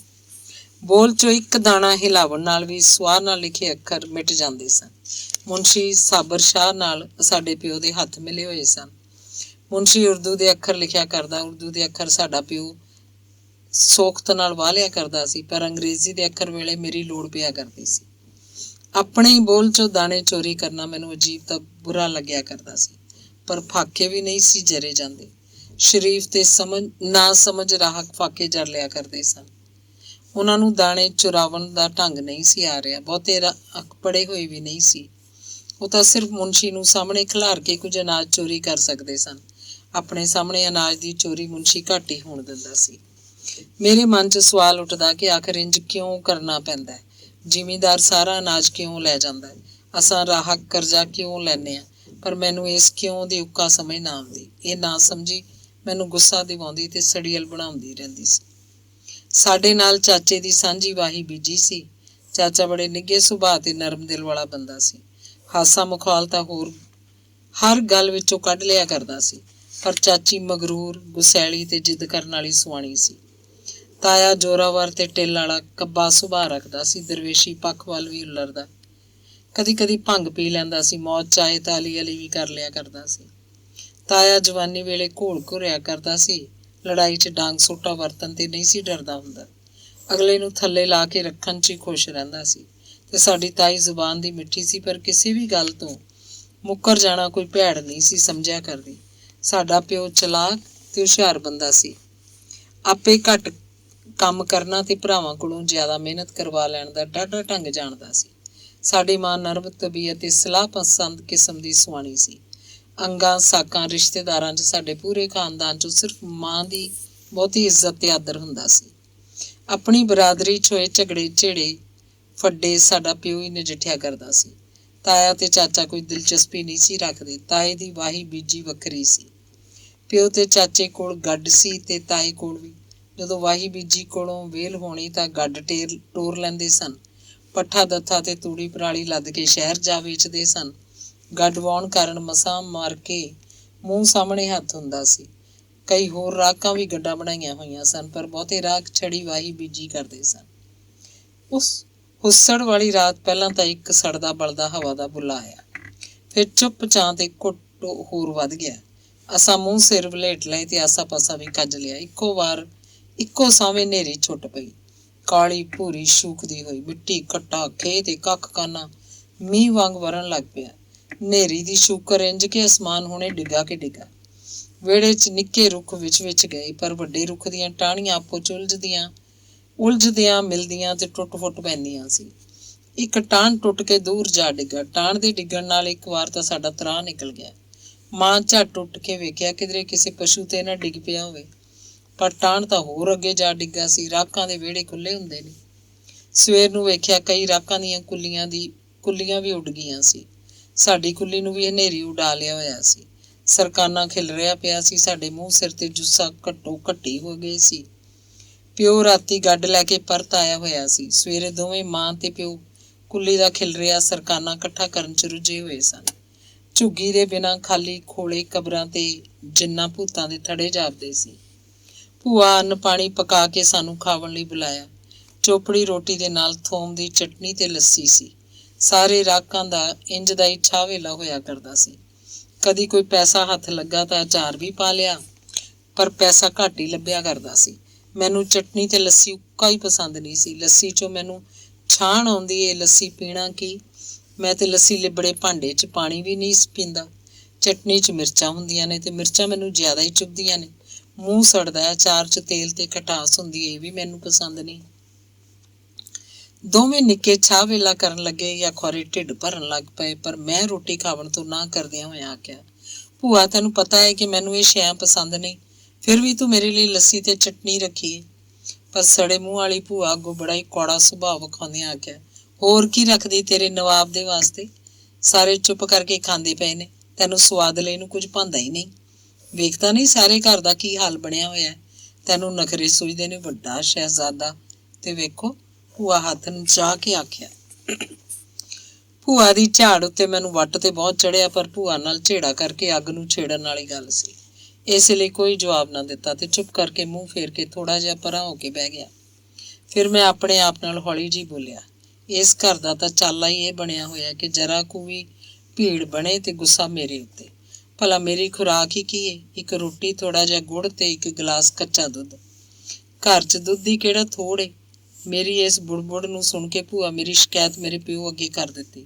ਉੱਥੇ ਬੈਠੀ ਹੋਈ ਆਖਿਆ, ਭਰਾ ਇਹ ਗੋਗੀ ਰੋਟੀ ਨਹੀਂ ਪਿਆ ਖਾਂਦਾ, ਸਗੋਂ ਦੂਜੇ ਬਾਲਾਂ ਨੂੰ ਵੀ ਭੈੜੀ ਪੱਟੀ ਪਿਆ ਪੜ੍ਹਾਉਂਦਾ ਹੈ। ਭੂਆ ਦੀ ਸ਼ਿਕਾਇਤ ਉੱਤੇ ਮੈਨੂੰ ਫੇਰ ਬਹੁਤ ਗੁੱਸਾ ਆਇਆ, ਪਰ ਕਚੀਚੀ ਵੱਟ ਕੇ ਰਹਿ ਗਿਆ। ਸ਼ਿਕਾਇਤ ਦੇ ਜਵਾਬ 'ਚ ਮੇਰਾ ਪਿਓ ਤੇ ਨਾ ਬੋਲਿਆ, ਪਰ ਮਾਂ ਸਿਰ ਦਾ ਮੱਠਾ ਸਵਾਰ ਕਰਦਿਆਂ ਬੋਲੀ, ਵੇਖੋਗੀ ਭੂਆ ਨੂੰ ਨਾ ਸਤਾ, ਹੁਣ ਕੁਝ ਖਾ ਲੈ, ਉਧਰੋਂ ਵਿਹਲੀ ਹੋ ਕੇ ਤੈਨੂੰ ਗੁੜ ਲੱਭ ਦਿਆਂਗੀ, ਹਨੇਰੀ 'ਚ ਪਤਾ ਨਹੀਂ ਕਿੱਥੇ ਉੱਡ ਗਿਆ ਹੋਵੇ। ਲੈ ਭਲਾ, ਗੁੜ ਵੀ ਕੋਈ ਉੱਡਣ ਵਾਲੀ ਚੀਜ਼ ਏ। ਮੈਂ ਜਵਾਬ ਵਿੱਚ ਬੇਇਤਬਾਰੀ ਵਿਖਾਈ ਤਾਂ ਮਾਂ ਫੇਰ ਆਖਿਆ, ਸੱਚ ਗੋਗੀ, ਮੈਂ ਤੇਰੇ ਵਾਸਤੇ ਕਾਗਜ਼ 'ਚ ਵਲੇਟ ਕੇ ਗੁੜ ਝੁੱਗੀ 'ਚ ਟੰਗਿਆ ਸੀ। ਹੁਣ ਇਹ ਲਬਾਰੀਆਂ ਚੋਨੀਆਂ ਜਿੱਦ ਨਾ ਕਰ। ਲੈ, ਇਹਦੇ 'ਚ ਜਿੱਦ ਵਾਲੀ ਕਿਹੜੀ ਗੱਲ ਸੀ? ਮੈਂ ਕਿਹੜਾ ਤਖ਼ਤ 1000 ਰੁਪਇਆ ਮੰਗਦਾ ਸਾਂ। ਪਰ ਭੂਆ ਦੀ ਸ਼ਿਕਾਇਤ ਨਾਲ ਗੱਲ ਵਿਗੜ ਗਈ ਸੀ। ਮੈਂ ਭੂਆ ਵੱਲ ਗੁੱਸੇ ਨਾਲ ਵੇਖਿਆ, ਮੂੰਹ ਜ਼ਰਾ ਵਿੰਗਾ ਚਿੱਬਾ ਕਰਕੇ ਭੂਆ ਨਾਲ ਨਫ਼ਰਤ ਦਾ ਇਜ਼ਹਾਰ ਕੀਤਾ। ਭੂਆ ਫੇਰ ਸ਼ਿਕਾਇਤ ਕਰਦਿਆਂ ਆਖਿਆ, ਭਰਾ ਮੇਰੀਆਂ ਸਾਂਗਾਂ ਪਿਆ ਲਾਉਂਦਾ ਹੀ ਗੋਗੀ। ਇਸ ਦੂਜੀ ਸ਼ਿਕਾਇਤ ਤੇ ਮੇਰਾ ਪਿਓ ਗੁੱਸੇ ਨਾਲ ਵੱਟ ਖਾ ਕੇ ਉੱਠਿਆ। ਦੂਰੋਂ ਇੱਕ ਛਿੱਤਰ ਮੇਰੀ ਕੰਡ ਤੇ ਵਗਾਇਆ, ਪਰ ਦੂਜੇ ਛਿੱਤਰ ਦੇ ਆਵਣ ਤੇ ਪਹਿਲੇ ਮੈਂ ਭੱਜ ਕੇ ਘਰੋਂ ਬਾਹਰ ਨਿਕਲ ਗਿਆ। ਪਿੱਛੋਂ ਭੂਆ ਦੀ ਆਵਾਜ਼ ਮੇਰੇ ਕੰਨਾਂ 'ਚ ਪਈ। ਦਿਲ ਤਾਂ ਕੀਤਾ ਮੁੜ ਕੇ ਆਵਾਂ ਤੇ ਭੂਆ ਦੀ ਗਿੱਚੀ ਨੱਪ ਦੇਵਾਂ, ਪਰ ਇੰਨੀ ਹਿੰਮਤ ਨਹੀਂ ਸੀ। ਪਿਓ ਦੀ ਘੂਰੀ ਜਾਨ ਕੱਢ ਦੇਣ ਵਾਲੀ ਸੀ। ਅੰਗ ਦੂਸਰਾ। ਢਿੱਡੋਂ ਭੁੱਖਾ ਭਾਣਾ ਪਿਓ ਕੋਲੋਂ ਛਿੱਤਰ ਖਾ ਕੇ ਮੈਂ ਪਿੰਡੋਂ ਬਾਹਰ ਨਿਕਲਿਆ ਤਾਂ ਮਾਲੂਮ ਹੋਇਆ ਮੇਰਾ ਮੂੰਹ ਸੜਕ ਵੱਲ ਏ। ਪੱਕੀ ਸੜਕ ਪਿੰਡ ਤੋਂ 5-6 ਪੈਲੀਆਂ ਦੀ ਵਿੱਥ ਤੇ ਸੀ। ਐਵੇਂ ਹੌਲੀ ਹੌਲੀ ਟੁਰਦਾ ਹੋਇਆ ਸੜਕ ਉੱਤੇ ਆ ਗਿਆ। ਸੌੜੀ ਜੀ ਸੜਕ ਸੀ, ਮਸਾਂ ਮਰ ਕੇ ਇੱਕ ਹੀ ਸ਼ੈ ਨੂੰ ਪੂਰੀ ਆਉਂਦੀ ਸੀ, ਬੱਸ ਹੋਵੇ ਤੇ ਭਾਵੇਂ ਟਰੱਕ। ਸਾਹਮਣੇ ਆਉਣ ਵਾਲੀ ਸ਼ੈ ਨੂੰ ਬਿਲਕੁਲ ਹੀ ਕੱਚੀ ਪਟੜੀ ਤੋਂ ਹੋ ਕੇ ਲੰਘਣਾ ਪੈਂਦਾ ਸੀ। ਸੜਕ ਥਾਂ ਥਾਂ ਤੋਂ ਉਖੜੀ ਪੁਖੜੀ ਰਹਿੰਦੀ ਸੀ ਤੇ ਸੜਕ ਦੁਆਲੇ ਗੀਟੀਆਂ ਖਿਲਰੀਆਂ ਰਹਿੰਦੀਆਂ ਸੀ। ਮੈਂ ਇੱਕ ਗੀਟੀ ਚੁੱਕ ਕੇ ਦੂਜੀ ਗੀਟੀ ਨੂੰ ਨਿਸ਼ਾਨਾ ਬਣਾਇਆ। ਨਿਸ਼ਾਨਾ ਇੰਝ ਹੀ ਜਾ ਲੱਗਾ ਜਿਵੇਂ ਮੇਰਾ ਖਿਆਲ ਸੀ। ਇੰਝ ਕਰਕੇ ਨਿਸ਼ਾਨਾ ਵੱਜੇ। ਪਹਿਲਾ ਨਿਸ਼ਾਨਾ ਠੀਕ ਲੱਗਣ ਨਾਲ ਹੋਰ ਨਿਸ਼ਾਨੇ ਮਾਰਨ ਲੱਗ ਪਿਆ। ਨਿਸ਼ਾਨੇਬਾਜ਼ੀ ਕਰਦਿਆਂ ਛਿੱਤਰ ਵਾਲੀ ਕੌੜ ਕੁਝ ਘਟਦੀ ਜਾਪਦੀ ਸੀ। ਸਾਹਮਣੇ ਅਕਰਮ ਟੁਰਿਆ ਆਉਂਦਾ ਸੀ। ਅਕਰਮ ਮੇਰਾ ਹਾਣੀ ਸੀ, ਪਰ ਹਰ ਖੇਡ 'ਚ ਰੋਂਦ ਮਾਰਿਆ ਕਰਦਾ ਸੀ। ਅਸਾਂ ਸਾਰੇ ਉਹਨੂੰ ਰੋਂਦੂ ਹੀ ਆਖਦੇ ਸੀ। ਜਦੋਂ ਨੇੜੇ ਆਇਆ ਤਾਂ ਮੈਂ ਪੁੱਛਿਆ, ਓਏ ਰੋਂਦੂ, ਸਵੇਰੇ ਸਵੇਰੇ ਕਿੱਥੋਂ ਆ ਰਿਹਾ? ਮੇਰੇ ਸਵਾਲ ਦਾ ਜਵਾਬ ਦੇਣ ਦੀ ਬਜਾਏ ਉਹਨੇ ਮੁਸਕਰਾਉਂਦਿਆਂ ਆਖਿਆ, ਗੀਟੀ ਉੱਤੇ ਗੀਟੀ ਮਾਰਦਿਆਂ ਕੁਝ ਨਹੀਂ ਲੱਭਦਾ, ਆ ਪੈਸਿਆਂ ਨਾਲ ਖੇਡੀਏ। ਉਸ ਬੋਝੇ 'ਚ ਹੱਥ ਪਾ ਕੇ ਪੈਸੇ ਛਣਕਾਏ। ਇੱਕ ਅੱਖ ਮੀਚ ਕੇ ਆਪਣੇ ਬੋਝੇ ਫੇਰ ਝਾਤ ਮਾਰਨ ਲਈ ਮੇਰੇ ਵੱਲ ਇਸ਼ਾਰਾ ਕਰਕੇ ਆਖਿਆ, ਇੱਧਰ ਝਾਤ ਤੇ ਪਾ ਜ਼ਰਾ। ਉਹ ਬਹੁਤ ਖੁਸ਼ ਸੀ, ਉਹਦੇ ਇੰਜ ਦੇ ਸੁਭਾਅ ਪਾਰੋਂ ਮੈਨੂੰ ਵੱਟ ਚੜਿਆ। ਮੈਂ ਗੁੱਸੇ ਤੇ ਕੁਝ ਨਫ਼ਰਤ ਨਾਲ ਆਖਿਆ, ਓਏ ਮਾਂ ਦੀਆਂ ਖਸਮਾਂ, ਮੈਨੂੰ ਜੂਆ ਖਿਡਾਵਣਾ ਚਾਹੁੰਦਾ ਹੈ? ਮੇਰੀ ਗਾਲ ਦਾ ਉਸ ਕੋਈ ਗੁੱਸਾ ਨਾ ਕੀਤਾ, ਸਗੋਂ ਮੁਸਕਰਾ ਕੇ ਆਖਿਆ, ਜੂਆ ਤੇ ਸਾਰੇ ਖੇਡਦੇ ਨੇ। ਜੂਆ ਤੇ ਹੈ ਹੀ ਬੜੀ ਸੁਆਦੀ ਖੇਡ। ਕਦੇ ਖੇਡਿਆ ਹੋਵੇ ਤਾਂ ਪਤਾ ਹੋਵੇ ਕਿ ਜੂਆ ਕੀ ਚੀਜ਼ ਏ। ਬੱਲਿਆ, ਮਿੱਟੀ ਤੇ ਸੁਆਦੀ ਖੇਡ ਏ। ਮੈਂ ਨਫ਼ਰਤ ਕਰਦਿਆਂ ਆਖਿਆ, ਭੈੜਾ ਕੰਮ ਏ ਜੂਆ ਖੇਡਣਾ। ਮੈਂ ਭੈੜਾ ਕੰਮ ਕਦੇ ਨਹੀਂ ਕਰਦਾ ਰੋਂਦੂ। ਇੰਝ ਆਖ, ਤੇਰੇ ਕੋਲ ਪੈਸੇ ਹੀ ਨਹੀਂ। ਪੈਸੇ ਦੇ ਵਾਸਤੇ ਕੋਈ ਵੀ ਕੰਮ ਭੈੜਾ ਨਹੀਂ ਹੁੰਦਾ। ਬਿਨਾਂ ਪੈਸਿਆਂ ਦੇ ਤੇ ਗੀਟੀਆਂ ਨਾਲ ਹੀ ਮਨ ਪਰਚਾਇਆ ਜਾ ਸਕਦਾ ਹੈ। ਜਾ ਓਏ ਰੋਂਦੂ, ਚਲਾ ਜਾ, ਨਹੀਂ ਤੇ ਮੈਂ ਉਹਨੂੰ ਮਾਰਨ ਲਈ ਇੱਕ ਪੱਥਰ ਚੁੱਕ ਲਿਆ। ਮਾਂ ਦੀਆਂ ਖਸਮਾਂ, ਮੇਰੀਆਂ ਅੱਖਾਂ ਤੋਂ ਦੂਰ ਹੋ ਜਾ। ਮੇਰੇ ਗੁੱਸਾ ਕਰਨ ਤੇ ਪੱਥਰ ਮਾਰਨ ਦੀ ਧਮਕੀ ਨਾਲ ਵੀ ਉਹਨੂੰ ਡਰ ਨਾ ਆਇਆ, ਸਗੋਂ ਬੇਸ਼ਰਮਾ ਤੇ ਢੀਠਾਂ ਵਾਂਗਰ ਹੱਸਦਾ ਹੋਇਆ ਬੋਲਿਆ, ਬੰਦੇ ਦੇ ਬੋਝੇ 'ਚ ਪੈਸੇ ਹੋਣ ਤਾਂ ਗੁੱਸਾ ਨਹੀਂ ਆਉਂਦਾ। ਜਦੋਂ ਕਦੀ ਤੇਰੇ ਕੋਲ ਪੈਸੇ ਹੋਏ ਤਾਂ ਤੈਨੂੰ ਵੀ ਮਾਲੂਮ ਹੋ ਜਾਸੀ ਕਿ ਪੈਸੇ ਵਾਲਾ ਬੰਦਾ ਕਿੰਨਾ ਵੱਡਾ ਤੇ ਠੰਡੇ ਜਿਗਰੇ ਵਾਲਾ ਹੁੰਦਾ ਹੈ। ਮੈਨੂੰ ਬੜਾ ਗੁੱਸਾ ਆਇਆ। ਮੇਰਾ ਦਿਲ ਤਾਂ ਕੀਤਾ ਕਿ ਇਸ ਪੈਸੇ ਦੇ ਪੁੱਤਰ ਦੇ ਵੱਡੇ ਜਿਗਰੇ ਵਾਲੇ ਨੂੰ ਪੱਥਰ ਮਾਰ ਮਾਰ ਕੇ ਸ਼ਕਲ ਵਿਗਾੜ ਦਿਆਂ ਤੇ ਆਖਾਂ, ਮਾਂ ਦੀਆਂ ਖਸਮਾਂ, ਪੈਸੇ ਦੇ ਬਿਨਾਂ ਵੀ ਬੰਦੇ ਵੱਡੇ ਜਿਗਰੇ ਵਾਲੇ ਹੁੰਦੇ ਨੇ। ਪਿਓ ਕੋਲੋਂ ਹੁਣੇ ਛਿੱਤਰ ਖਾ ਕੇ ਆਇਆ ਸੀ। ਮੈਂ ਹੁਣ ਹੋਰ ਕੋਈ ਮੌਕਾ ਨਹੀਂ ਸੀ ਬਣਾਉਣਾ ਚਾਹੁੰਦਾ। ਮੈਨੂੰ ਡਰ ਲੱਗਾ ਕਿਧਰੇ ਫੇਰ ਨਾ ਪਿਓ ਕੋਲੋਂ ਫੰਡ ਪੈ ਜਾਏ। ਇਸੇ ਲਈ ਰੋਂਦੂ ਦੀ ਟਿਚਕਰ ਉੱਤੇ ਬਸ ਕਚੀਚੀ ਵੱਟ ਕੇ ਹੀ ਰਹਿ ਗਿਆ। ਰੋਂਦੂ ਆਪਣੇ ਬੋਝੇ 'ਚ ਹੱਥ ਪਾ ਕੇ ਪੈਸੇ ਛਣਕਾਏ ਤੇ ਮੁਸਕਰਾਉਂਦਾ ਹੋਇਆ ਚਲਾ ਗਿਆ। ਉਹਦੇ ਜਾਣ ਮਗਰੋਂ ਮੈਂ ਫੇਰ ਨਿਸ਼ਾਨੇਬਾਜ਼ੀ ਕਰਨ ਲੱਗ ਪਿਆ, ਪਰ ਹੁਣ ਪਹਿਲੇ ਵਾਲਾ ਨਿਸ਼ਾਨਾ ਤੇ ਸਵਾਦ ਕਿੱਥੇ। ਮਾਂ ਦਾ ਕਸਮ, ਰੋਂਦੂ ਮੇਰੇ ਅੰਦਰ ਹੋਰ ਤਲਖੀ ਭਰ ਗਿਆ ਹੋਇਆ ਸੀ। ਰੋਂਦੂ ਸ਼ੁਰੂ ਤੋਂ ਹੀ ਇੰਜ ਦਾ ਢੀਠ ਤੇ ਬੇਸ਼ਰਮ ਸੀ। ਕਦੀ ਉਹਦੀ ਕੁੱਕੜੀ ਚੁਰਾ ਕੇ ਵੇਚ ਲੈਂਦਾ, ਕਦੇ ਕਿਸੇ ਦੀ ਕੁੱਕੜੀ ਚੁਰਾ ਕੇ ਵੇਚ ਲੈਂਦਾ, ਕਦੀ ਕੁੱਕੜੀ ਦੇ ਆਂਡੇ। ਗਾਲ ਮੰਦੇ ਤੇ ਮਾਰ ਕੁੱਟ ਦਾ ਉਹਨੂੰ ਕੋਈ ਅਸਰ ਨਹੀਂ ਸੀ ਹੁੰਦਾ, ਸਗੋਂ ਹੱਸਦਾ ਰਹਿੰਦਾ ਤੇ ਜਲੀਲ ਹੋਵਣ ਉੱਤੇ ਵੀ ਕੋਈ ਗੁੱਸਾ ਨਹੀਂ ਸੀ ਕਰਦਾ। ਅੱਜ ਤੀਕਰ ਉਹਨੂੰ ਤਾਂ ਕਿਸੇ ਰੋਂਦਿਆਂ ਵੀ ਨਹੀਂ ਸੀ ਵੇਖਿਆ। ਉਹਦੀ ਮਾਂ ਬੜੇ ਮਾਣ ਨਾਲ ਆਖਿਆ ਕਰਦੀ ਸੀ, ਇਹ ਤਾਂ ਨਿੱਕਿਆਂ ਹੁੰਦਿਆਂ ਵੀ ਨਹੀਂ ਸੀ ਰੋਇਆ ਕਰਦਾ, ਇਹ ਤਾਂ ਸਾਬਰ ਬੜਾ ਹੈ, ਕਦੇ ਜਿੱਦ ਨਹੀਂ ਕਰਦਾ। ਹੁਣ ਵੀ ਰੋਂਦੀ ਦੀ ਇਹ ਆਦਤ ਸੀ। ਕੋਲ ਜੋ ਕੁਝ ਹੋਵੇ ਉਹਨੂੰ ਬਹੁਤ ਵਧਾ ਕੇ ਦੱਸਣਾ। ਜੇ ਕੋਲ ਕੁਝ ਨਹੀਂ ਤਾਂ ਕਿਸੇ ਨੂੰ ਮਾਲੂਮ ਨਹੀਂ ਸੀ ਹੋਣ ਦਿੰਦਾ ਕਿ ਮੈਂ ਪੱਲਿਓਂ ਖਾਲੀ ਹਾਂ। ਖੇਡ ਖੇਡਦਿਆਂ ਖੌਰੇ ਕਿਉਂ ਰੋਂਦ ਮਾਰਿਆ ਕਰਦਾ ਸੀ। ਗੱਲ ਗੱਲ ਉੱਤੇ ਸਹੁੰ ਚੁੱਕ ਲੈਣਾ ਉਹਦੇ ਲਈ ਬਹੁਤ ਮਾਮੂਲੀ ਗੱਲ ਸੀ। ਅਸੀਂ ਸਾਰੇ ਹਾਣੀ ਕਸਮ ਨੂੰ ਬਹੁਤ ਅਹਿਮ ਤੇ ਮੁਕੱਦਸ ਸਮਝਦੇ ਹੁੰਦੇ ਸਾਂ। ਸਾਡੀ ਇਸ ਕਮਜ਼ੋਰੀ ਤੇ ਈਮਾਨ ਦਾ ਫਾਇਦਾ ਰੋਂਦੂ ਨੂੰ ਹੋ ਜਾਂਦਾ ਸੀ। ਉਹਦੇ ਮਾਪਿਓ ਵੀ ਉਹਦੇ ਕੋਲੋਂ ਤੰਗ ਆਏ ਰਹਿੰਦੇ ਸੀ। ਘਰੋਂ ਆਟਾ ਦਾਣਾ ਕੱਢ ਕੇ ਹੱਟੀ ਵੇਚ ਦਿਆ ਕਰਦਾ ਸੀ। ਆਂਢ ਗੁਆਂਢ ਦੇ ਲੋਕ ਤਾਂ ਰੋਂਦੂ ਨੂੰ ਆਪਣੇ ਚੌਂਕੇ ਨਹੀਂ ਸੀ ਚੜ੍ਹਨ ਦਿੰਦੇ, ਪਰ ਹਾਣ ਦੇ ਸਾਰੇ ਮੁੰਡੇ ਉਹਦੇ ਪੱਕੇ ਬੇਲੀ ਬਣੇ ਰਹਿੰਦੇ ਸੀ। ਖੌਰੇ ਕੀ ਬੋਲ ਬਚਨ ਲਾਉਂਦਾ ਸੀ ਕਿ ਮੁੰਡੇ ਉਹਦੇ ਨਾਲ ਬੇਲਪੁਣਾ ਪਾ ਕੇ ਖੁਸ਼ ਹੁੰਦੇ ਸੀ। ਮੇਰੇ ਇੱਕ ਇਕੱਲੇ ਦੇ ਉਹਨੂੰ ਬੁਰਾ ਆਖਣ ਨਾਲ ਕੀ ਵਿਗੜਦਾ ਸੀ। ਸਾਰੇ ਮੁੰਡੇ ਉਹਦੇ ਨਾਲ ਹੀ ਰਲ ਕੇ ਖੇਡਣਾ ਪਸੰਦ ਕਰਦੇ ਸੀ। ਮੇਰਾ ਕੋਈ ਵੀ ਸਾਥ ਨਹੀਂ ਸੀ ਦਿੰਦਾ। ਇੱਕ ਇਹ ਵੀ ਮੇਰੀ ਉਲਝਣ ਸੀ ਕਿ ਹਾਣੀ ਰੋਂਦੂ ਨੂੰ ਕਿਉਂ ਪਸੰਦ ਕਰਦੇ ਨੇ, ਜਦ ਕਿ ਰੋਂਦੂ ਦਾਲ ਲਾਵਣ ਵੇਲੇ ਕਿਸੇ ਦਾ ਵੀ ਲਿਹਾਜ਼ ਨਹੀਂ ਸੀ ਕੀਤਾ ਕਰਦਾ। ਮੇਰਾ ਬਾਲਪੁਣੇ ਦਾ ਸਮਾਂ ਬਹੁਤਾ ਚਿਰ ਨਾਨਕੇ ਪਿੰਡ 'ਚ ਲੰਘਿਆ ਸੀ। ਮੇਰੇ ਨਾਨਕਿਆਂ ਦੀ ਹਾਲਤ ਸਾਥੋਂ ਚੰਗੀ ਸੀ, ਸਗੋਂ ਬਹੁਤ ਹੀ ਚੰਗੀ ਸੀ। ਉਹਨਾਂ ਦੇ ਭੜੋਲੇ ਹਮੇਸ਼ਾ ਦਾਣਿਆਂ ਨਾਲ ਭਰੇ ਰਹਿੰਦੇ ਸੀ। ਸਾਰਾ ਸਾਲ ਅਨਾਜ ਵਾਧੂ ਰਹਿੰਦਾ ਸੀ। ਉਹਨਾਂ ਦੀ ਰਹਿਤਲ ਤੇ ਗੱਲਬਾਤ ਦਾ ਸੁਭਾਅ ਵੀ ਸਾਥੋਂ ਚੰਗਾ ਤੇ ਸੁਥਰਾ ਸੀ। ਪੈਸਾ ਧੇਲਾ ਵੀ ਲੋੜ ਮੂਜਬ ਉਹਨਾਂ ਕੋਲ ਬਥੇਰਾ ਸੀ। ਨਾਨਕਾ ਪਿੰਡ ਖੁੱਲ੍ਹਾ ਤੇ ਵੱਡਾ ਸੀ। ਕਈ ਕੌਮਾਂ ਦੇ ਮੈਂਬਰ ਉੱਥੇ ਵਸਦੇ ਸਨ। 2 ਮਸੀਤਾਂ, ਨੰਬਰਦਾਰ, ਚੌਕੀਦਾਰ ਤੇ ਹੱਟੀਆਂ ਵੀ ਬਥੇਰੀਆਂ ਸਨ। ਮੇਰੇ ਨਾਨਕੇ ਝੁੱਗੇ ਦਾ ਪਿੰਡ ਵਾਲਿਆਂ ਨਾਲ ਮੇਲ ਜੋਲ ਤੇ ਉੱਠਣਾ ਬੈਠਣਾ ਸਲੂਕ ਤੇ ਸਾਂਝ ਵਾਲਾ ਸੀ। ਪਿੰਡ 'ਚ ਇੱਜ਼ਤ ਤੇ ਆਦਰ ਬਣਿਆ ਹੋਇਆ ਸੀ। ਮੇਰੇ ਨਾਨੇ ਦੀ ਨਜ਼ਰ 'ਚ ਮੇਰੀ ਮਾਂ ਦੀ ਬਹੁਤ ਇੱਜ਼ਤ ਤੇ ਇਹਤਰਾਮ ਸੀ। ਇਸੇ ਲਈ ਸਾਰੇ ਮੈਨੂੰ ਵੀ ਇਹਤਰਾਮ ਨਾਲ ਮਿਲਦੇ ਤੇ ਮੇਰਾ ਖਿਆਲ ਰੱਖਦੇ ਸੀ। ਆਪਣੇ ਬਾਲਾਂ ਨਾਲੋਂ ਵੀ ਬਹੁਤਾ ਮੇਰਾ ਲਿਹਾਜ਼ ਕਰਦੇ ਸੀ। ਸਾਰੇ ਹੀ ਮੇਰੇ ਬੇਲੀ ਤਾਂ ਸੱਜਣ ਮਾਲੂਮ ਹੁੰਦੇ ਸੀ, ਪਰ ਮੇਰਾ ਕਿਸੇ ਨਾਲ ਵੀ ਦਿਲ ਨਹੀਂ ਸੀ ਮਿਲਦਾ। ਨਾ ਹੀ ਮੈਂ ਕਿਸੇ ਦਾ ਲਿਹਾਜ਼ ਕਰਦਾ ਸਾਂ। ਆਪਣੀ ਕੌੜ ਤੇ ਤਲਖੀ ਮੈਂ ਕਿਸੇ ਨਾ ਕਿਸੇ ਬਾਲ ਨੂੰ ਕੁੱਟ ਫੰਡ ਕੇ ਕੱਢ ਲਿਆ ਕਰਦਾ ਸਾਂ। ਕਿਸੇ ਨੂੰ ਧੱਪਾ ਮੁੱਕੀ, ਕਿਸੇ ਨੂੰ ਚੱਕ ਚੂੰਡੀ ਵੱਢ ਲਿਆ ਕਰਦਾ ਸਾਂ। ਬਾਲਾਂ ਨੂੰ ਤੰਗ ਕਰਨ ਮਗਰੋਂ ਫਿਰ ਅਫਸੋਸ ਵੀ ਸੀ ਮੈਨੂੰ। ਅਗਲੇ ਦਿਨ ਫਿਰ ਇੰਝ ਹੀ ਹਾਣੀ ਬਾਲਾਂ ਨਾਲ ਮੈਂ ਜਿਹੜੀ ਵੀ ਖੇਡ ਖੇਡਦਾ, ਫਿਰ ਇਸ ਖੇਡ ਨੂੰ ਟੀਸੀ ਉੱਤੇ ਪਹੁੰਚਾ ਦਿੰਦਾ ਸਾਂ। ਉਹਦੇ ਬਾਰੇ ਹੀ ਸੋਚਦਾ ਤੇ ਸਵਾਰਦਾ ਰਹਿੰਦਾ ਸਾਂ। ਸਿੱਟਾ ਇਹ ਨਿਕਲਦਾ ਕਿ ਮੈਂ ਜਿੱਤ ਜਾਇਆ ਕਰਦਾ ਸਾਂ। ਮੇਰੀ ਜਿੱਤ ਤੋਂ ਖਾਰ ਖਾ ਕੇ ਕੋਈ ਵੀ ਮੇਰੇ ਨਾਲ ਖੇਡਣਾ ਪਸੰਦ ਨਾ ਕਰਦਾ। ਕੋਈ ਵੀ ਮੇਰਾ ਮੁਕਾਬਲਾ ਨਾ ਕਰ ਸਕਦਾ। ਮੈਂ ਇਕੱਲਾ ਰਹਿ ਜਾਂਦਾ ਸੀ। ਜਦੋਂ ਕੋਈ ਵੀ ਮੁਕਾਬਲੇ ਲਈ ਨਾ ਆਉਂਦਾ ਤਾਂ ਮੈਂ ਉਹ ਖੇਡ ਛੱਡ ਕੇ ਦੂਜੀ ਖੇਡ ਛੇੜ ਲੈਂਦਾ ਸਾਂ। ਮੁਕਾਬਲੇ ਬਿਨਾਂ ਤੇ ਸਵਾਦ ਹੀ ਨਹੀਂ ਸੀ ਆਉਂਦਾ। ਦੂਜੀ ਖੇਡ ਵਿੱਚ ਇੰਝ ਹੀ ਹੁੰਦਾ। ਹੌਲੀ ਹੌਲੀ ਕੋਈ ਵੀ ਮੇਰੇ ਨਾਲ ਨਹੀਂ ਸੀ ਖੇਡਦਾ। ਆਖਰ ਉਹ ਕਿਉਂ ਹਰ ਵਾਰ ਹਾਰਨ ਮੈਥੋਂ। ਫਿਰ ਇਕੱਲੀ ਖੇਡ ਸੀ ਮੇਰੇ ਵਾਸਤੇ। ਰੋੜੇ ਉੱਤੇ ਰੋੜਾ ਮਾਰ ਕੇ ਨਿਸ਼ਾਨਾਬਾਜ਼ੀ ਕਰਨਾ, ਕੁੱਕੜਾਂ ਤੇ ਕੁੱਤਿਆਂ ਨੂੰ ਨਿਸ਼ਾਨੇ ਮਾਰਨੇ, ਕਦੀ ਕਦੀ ਲੋਕਾਂ ਦੇ ਘਰਾਂ ਵਿੱਚ ਵੀ ਰੋੜਾ ਜਾ ਵੱਜਣਾ। ਰੋਜ਼ ਨਾਨੀ ਨੂੰ ਮੇਰੇ ਉਲਾਂਭੇ ਮਿਲਦੇ ਕਿ ਪ੍ਰਾਹੁਣਾ ਦਿਨੋਂ ਦਿਨ ਸ਼ਰਾਰਤੀ ਹੁੰਦਾ ਜਾਂਦਾ ਹੈ, ਇਹਨੂੰ ਸਮਝਾਓ।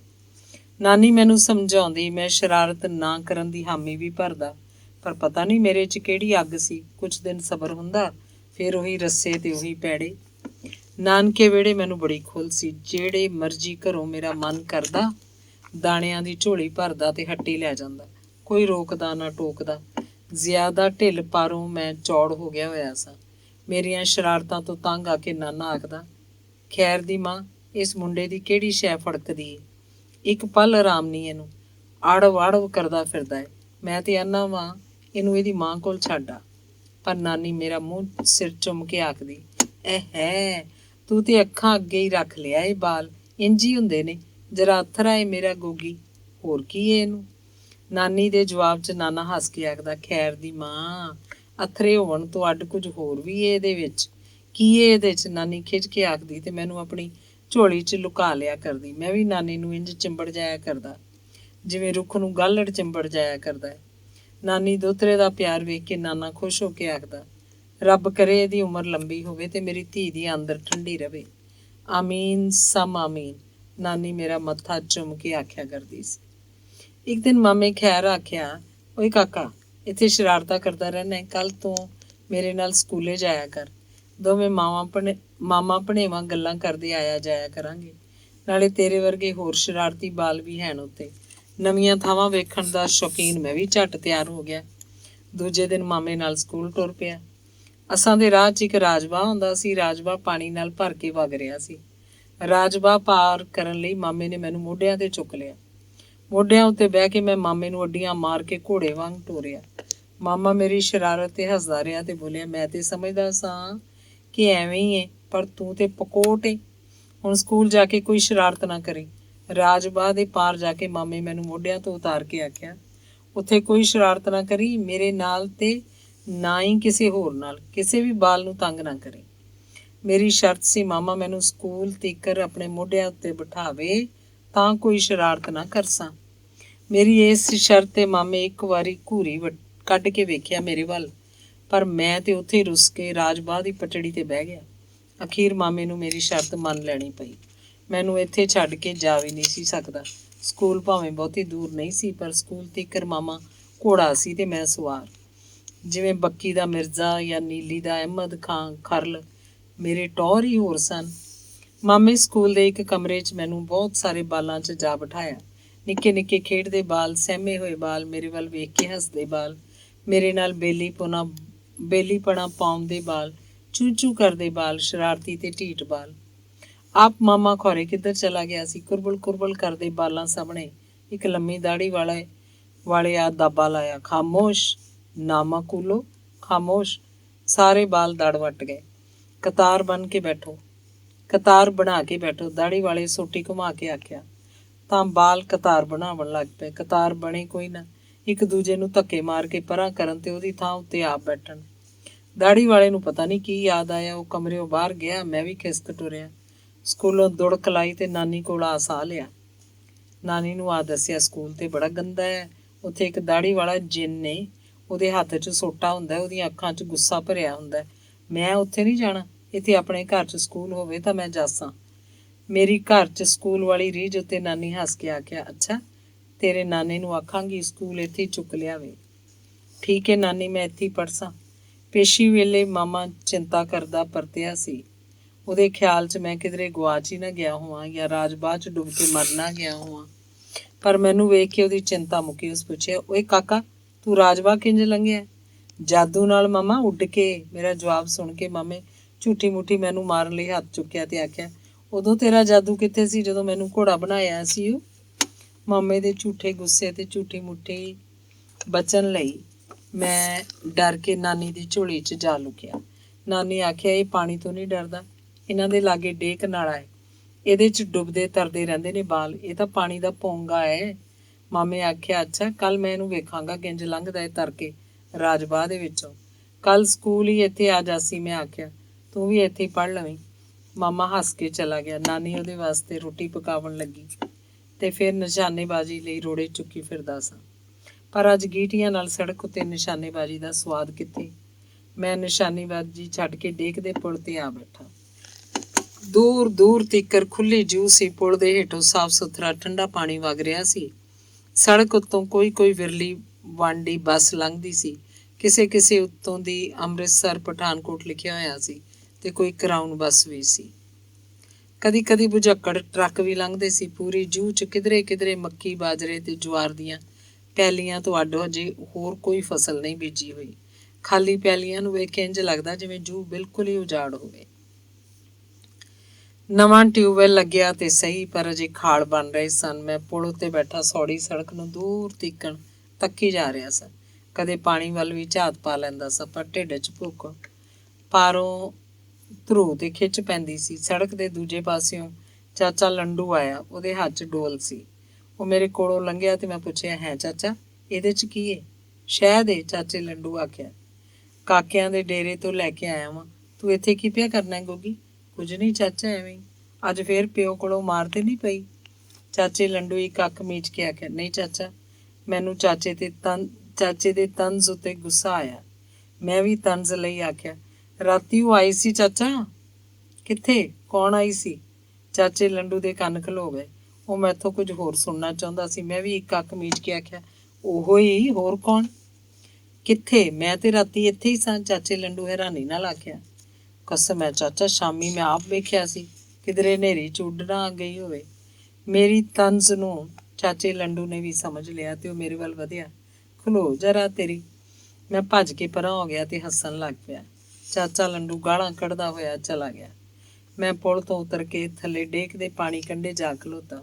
ਸਾਫ਼ ਸੁਥਰੇ ਠੰਡੇ ਪਾਣੀ 'ਚ ਪੈਰ ਡੋਬ ਕੇ ਬਹਿ ਗਿਆ ਤੇ ਫਿਰ ਕੱਪੜੇ ਲਾਹ ਕੇ ਪਾਣੀ 'ਚ ਵੜ ਗਿਆ। ਪੁੱਠੀਆਂ ਸਿੱਧੀਆਂ ਤਾਰੀਆਂ ਲਾਈਆਂ, ਪਿੰਡੇ ਨੂੰ ਮਲ ਮਲ ਕੇ ਰੀਝ ਲਾਈ। ਜਦ ਨਹਾਵਣ ਤੋਂ ਜੀ ਭਰ ਗਿਆ ਤਾਂ ਫਿਰ ਨੁੱਚੜਦੇ ਵਾਲਾਂ ਨੂੰ ਹੱਥ ਨਾਲ ਛੰਡਿਆ ਤੇ ਪੁਲ ਉੱਤੇ ਆ ਬੈਠਾ। ਨਹਾਵਣ ਨਾਲ ਭੁੱਖ ਚਮਕ ਪਈ ਸੀ। ਪੁਲ ਦੇ ਨਾਲ ਹੀ ਇੱਕ ਰਾਹ ਉਤਰਦਾ ਸੀ। ਇੱਥੋਂ ਹੀ ਲੋਕ ਚੜ੍ਹਦੇ ਤੇ ਉਤਰਦੇ ਸਨ। ਗੱਡਾਂ ਤੇ ਮਾਲ ਡੰਗਰ ਵੀ ਇੱਥੋਂ ਹੀ ਸੜਕ ਦੇ ਉੱਤੇ ਚੜ੍ਹਦਾ ਗੱਡਾ ਤੇ ਮਾਲ ਡੰਗਰ ਇੱਥੋਂ ਹੀ ਸੜਕ ਤੇ ਚੜ੍ਹਦਾ ਤੇ ਉਤਰਦਾ ਸੀ।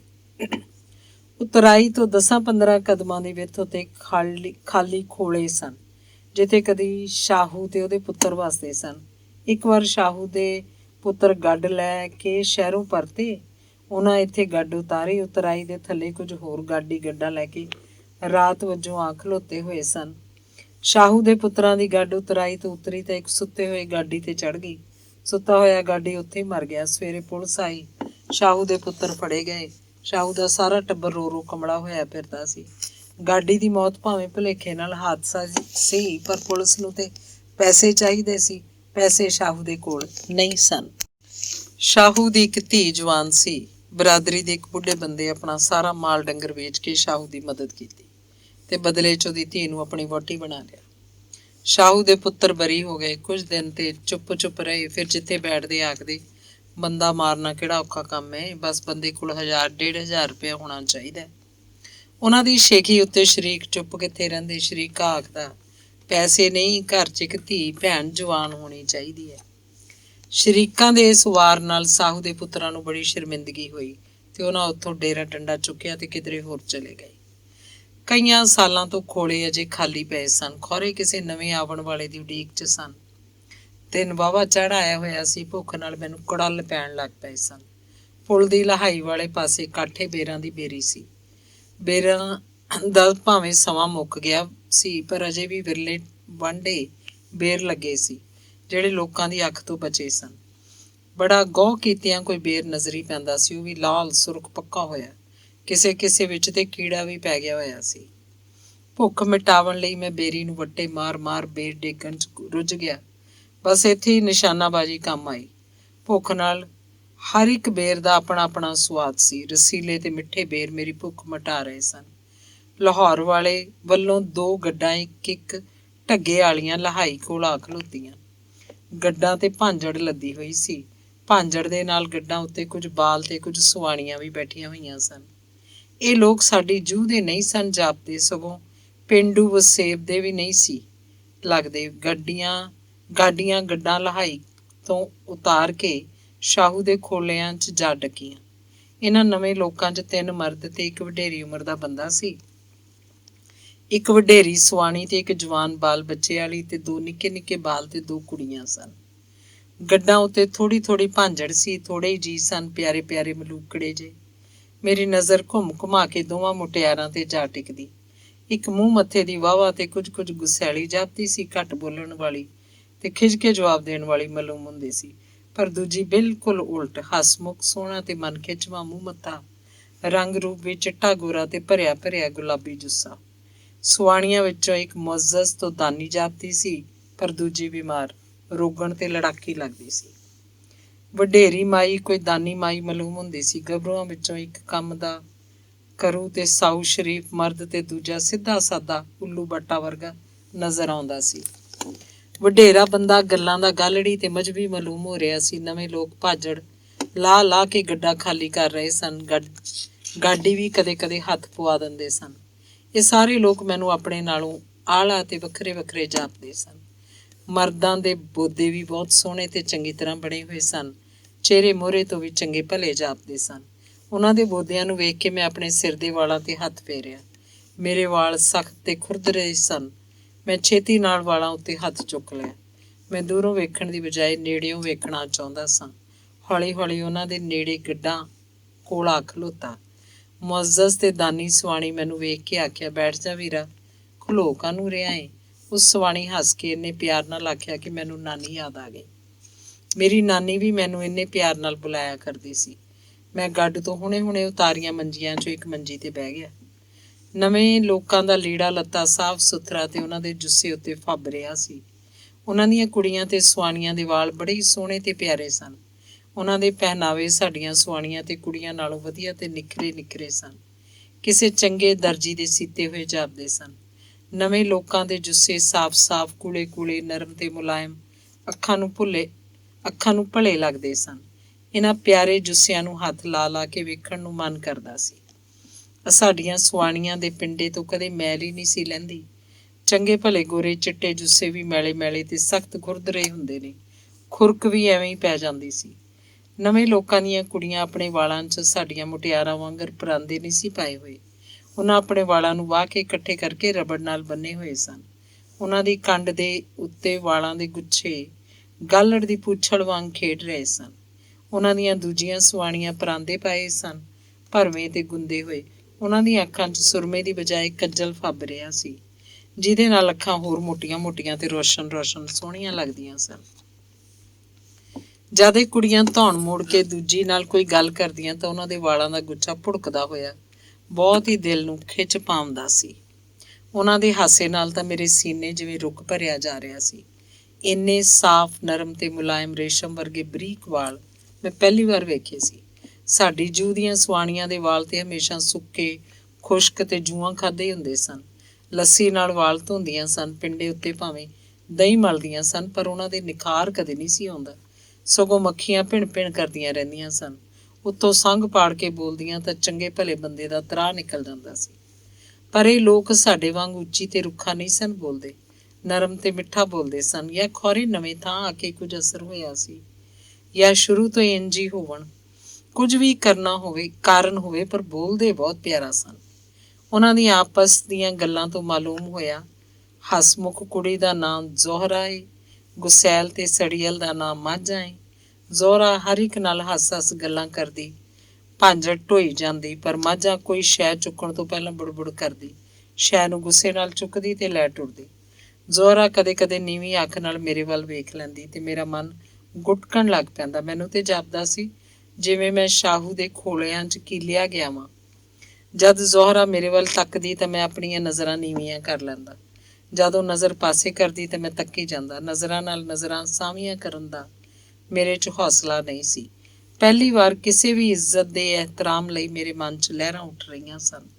ਮੈਨੂੰ ਕੋਈ ਆਪਣਾ ਲੱਗ ਰਿਹਾ ਸੀ। ਉਸ ਵੇਲੇ ਮੇਰੀ ਉਮਰ ਕੋਈ 14 ਸਾਲਾਂ ਦੀ ਸੀ ਤੇ ਜ਼ੋਹਰਾ ਦੀ ਵੀ ਕੋਈ 15 ਕੁ ਸਾਲਾਂ ਦੀ ਜਾਪਦੀ ਸੀ। ਮਾਝਾਂ ਦੀ ਵੀ ਕੋਈ ਇੰਨੀ ਕੀ ਉਮਰ ਹੋਣੀ। ਜ਼ੋਹਰਾ ਦੇ ਦੰਦ ਚਿੱਟੇ ਮੋਤੀਆਂ ਵਾਂਗ, ਜੁੱਸਾ ਫੁੱਲਾਂ ਵਾਂਗ ਤਾਜ਼ਾ ਤੇ ਮਹਿਕਦਾ ਮਾਲੂਮ ਹੁੰਦਾ ਸੀ। ਸਗੋਂ ਲੀੜਿਆਂ 'ਚੋਂ ਕੋਈ ਅੱਗ ਭਖਦੀ ਲੱਗਦੀ ਸੀ। ਉਹਦੇ ਹੋਠ ਵਾਰਿਸ ਸ਼ਾਹ ਦੇ ਆਖਣ ਮੁਜਬ ਹੋਠ ਸੁਰਖ ਯਾਕੂਤ ਜਿਉਂ ਲਾਲ ਚਮਕਣ। ਉਜੜੀ ਤੇ ਵੀਰਾਨ ਜੂਹ 'ਚ ਮੈਨੂੰ ਬਹਾਰ ਆਈ ਜਾਪਦੀ ਸੀ। ਮੇਰੇ ਢਿੱਡ ਦੀ ਭੁੱਖ ਮਰ ਗਈ ਸੀ, ਪਰ ਅੱਖਾਂ ਤੇ ਮਨ ਦੀ ਭੁੱਖ ਹੋਰ ਵੱਧਦੀ ਜਾ ਰਹੀ ਸੀ। ਮੇਰੀ ਮਾਂ ਨੇ, ਮੇਰੀ ਭੂਆ ਮੇਰੀ ਭਾਲ ਵਿੱਚ ਇੱਧਰ ਹੀ ਆ ਗਈਆਂ। ਜਿਹੜੀ ਸੁਆਣੀ ਮੈਨੂੰ ਮੰਜੀ ਉੱਤੇ ਬੈਠਣ ਲਈ ਆਖਿਆ, ਉਸੇ ਹੀ ਅੱਗੇ ਵੱਧ ਕੇ ਮੇਰੀ ਮਾਂ ਤੇ ਭੂਆ ਨੂੰ ਜੀ ਆਇਆਂ ਨੂੰ ਆਖ ਕੇ ਦੂਜੀ ਮੰਜੀ ਉੱਤੇ ਬੈਠਣ ਲਈ ਆਖਿਆ। ਨਹੀਂ ਭੈਣ, ਅਸੀਂ ਤੇ ਇਹਨੂੰ ਲੱਭਦੀਆਂ ਇੱਧਰ ਹੀ ਆਈਆਂ। ਮਾਂ ਆਖਿਆ, ਇਹ ਸਵੇਰ ਦਾ ਭੁੱਖਾ ਭਾਣਾ ਰੁੱਸਿਆ ਹੋਇਆ ਹੈ। ਇਹ ਤੇ ਬੜਾ ਪਿਆਰਾ ਮੁੰਡਾ ਹੈ। ਉਸ ਸੁਆਣੀ ਮੇਰੀ ਗੱਲ ਉੱਤੇ ਨਿੱਕੀ ਤੇ ਪੋਲੀ ਜੀ ਚੁੰਡੀ ਵੱਢ ਕੇ ਆਖਿਆ।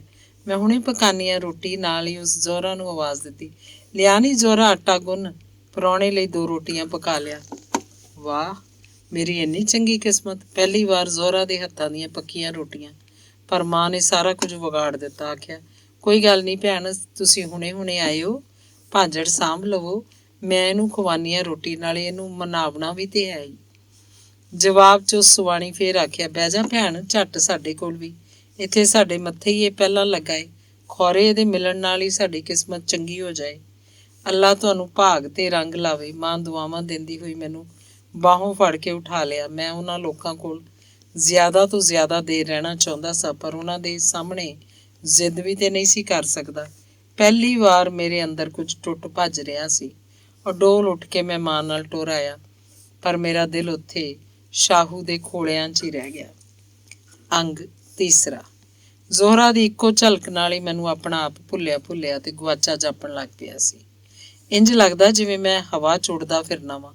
ਆਲੇ ਦੁਆਲੇ ਦੀ ਹਰ ਸ਼ੈ ਤੇ ਪੂਰੀ ਜੂਹ ਵਿੱਚੋਂ ਮੈਨੂੰ ਜ਼ੋਹਰਾ ਤੋਂ ਅੱਡ ਕੁਝ ਹੋਰ ਨਜ਼ਰ ਹੀ ਨਹੀਂ ਸੀ ਆਉਂਦਾ। ਲੱਗਦਾ ਸੀ ਸਾਰੇ ਇਲਾਕੇ 'ਚ ਜ਼ੋਹਰਾ ਦਾ ਹੁਸਨ ਖਿਲ ਰਿਹਾ ਹੋਇਆ। ਇਸ਼ਕ ਦੀ ਨਵੀਂ ਬਹਾਰ ਵਾਲੀ ਗੱਲ ਹੋਈ ਜਾਪਦੀ ਸੀ। ਮੇਰੇ ਮਨ 'ਚ ਕਈ ਸਵਾਲ ਉੱਭਰੇ। ਮੈਨੂੰ ਕੀ ਹੁੰਦਾ ਜਾ ਰਿਹਾ ਹੈ? ਕਿਸੇ ਵੀ ਸ਼ੈ 'ਚ ਮੇਰਾ ਜੀ ਕਿਉਂ ਨਹੀਂ ਲੱਗਦਾ? ਮੇਰੇ ਖਿਆਲਾਂ 'ਚ ਤਰਥੱਲੀ ਕਿਉਂ ਪੈ ਗਈ ਏ?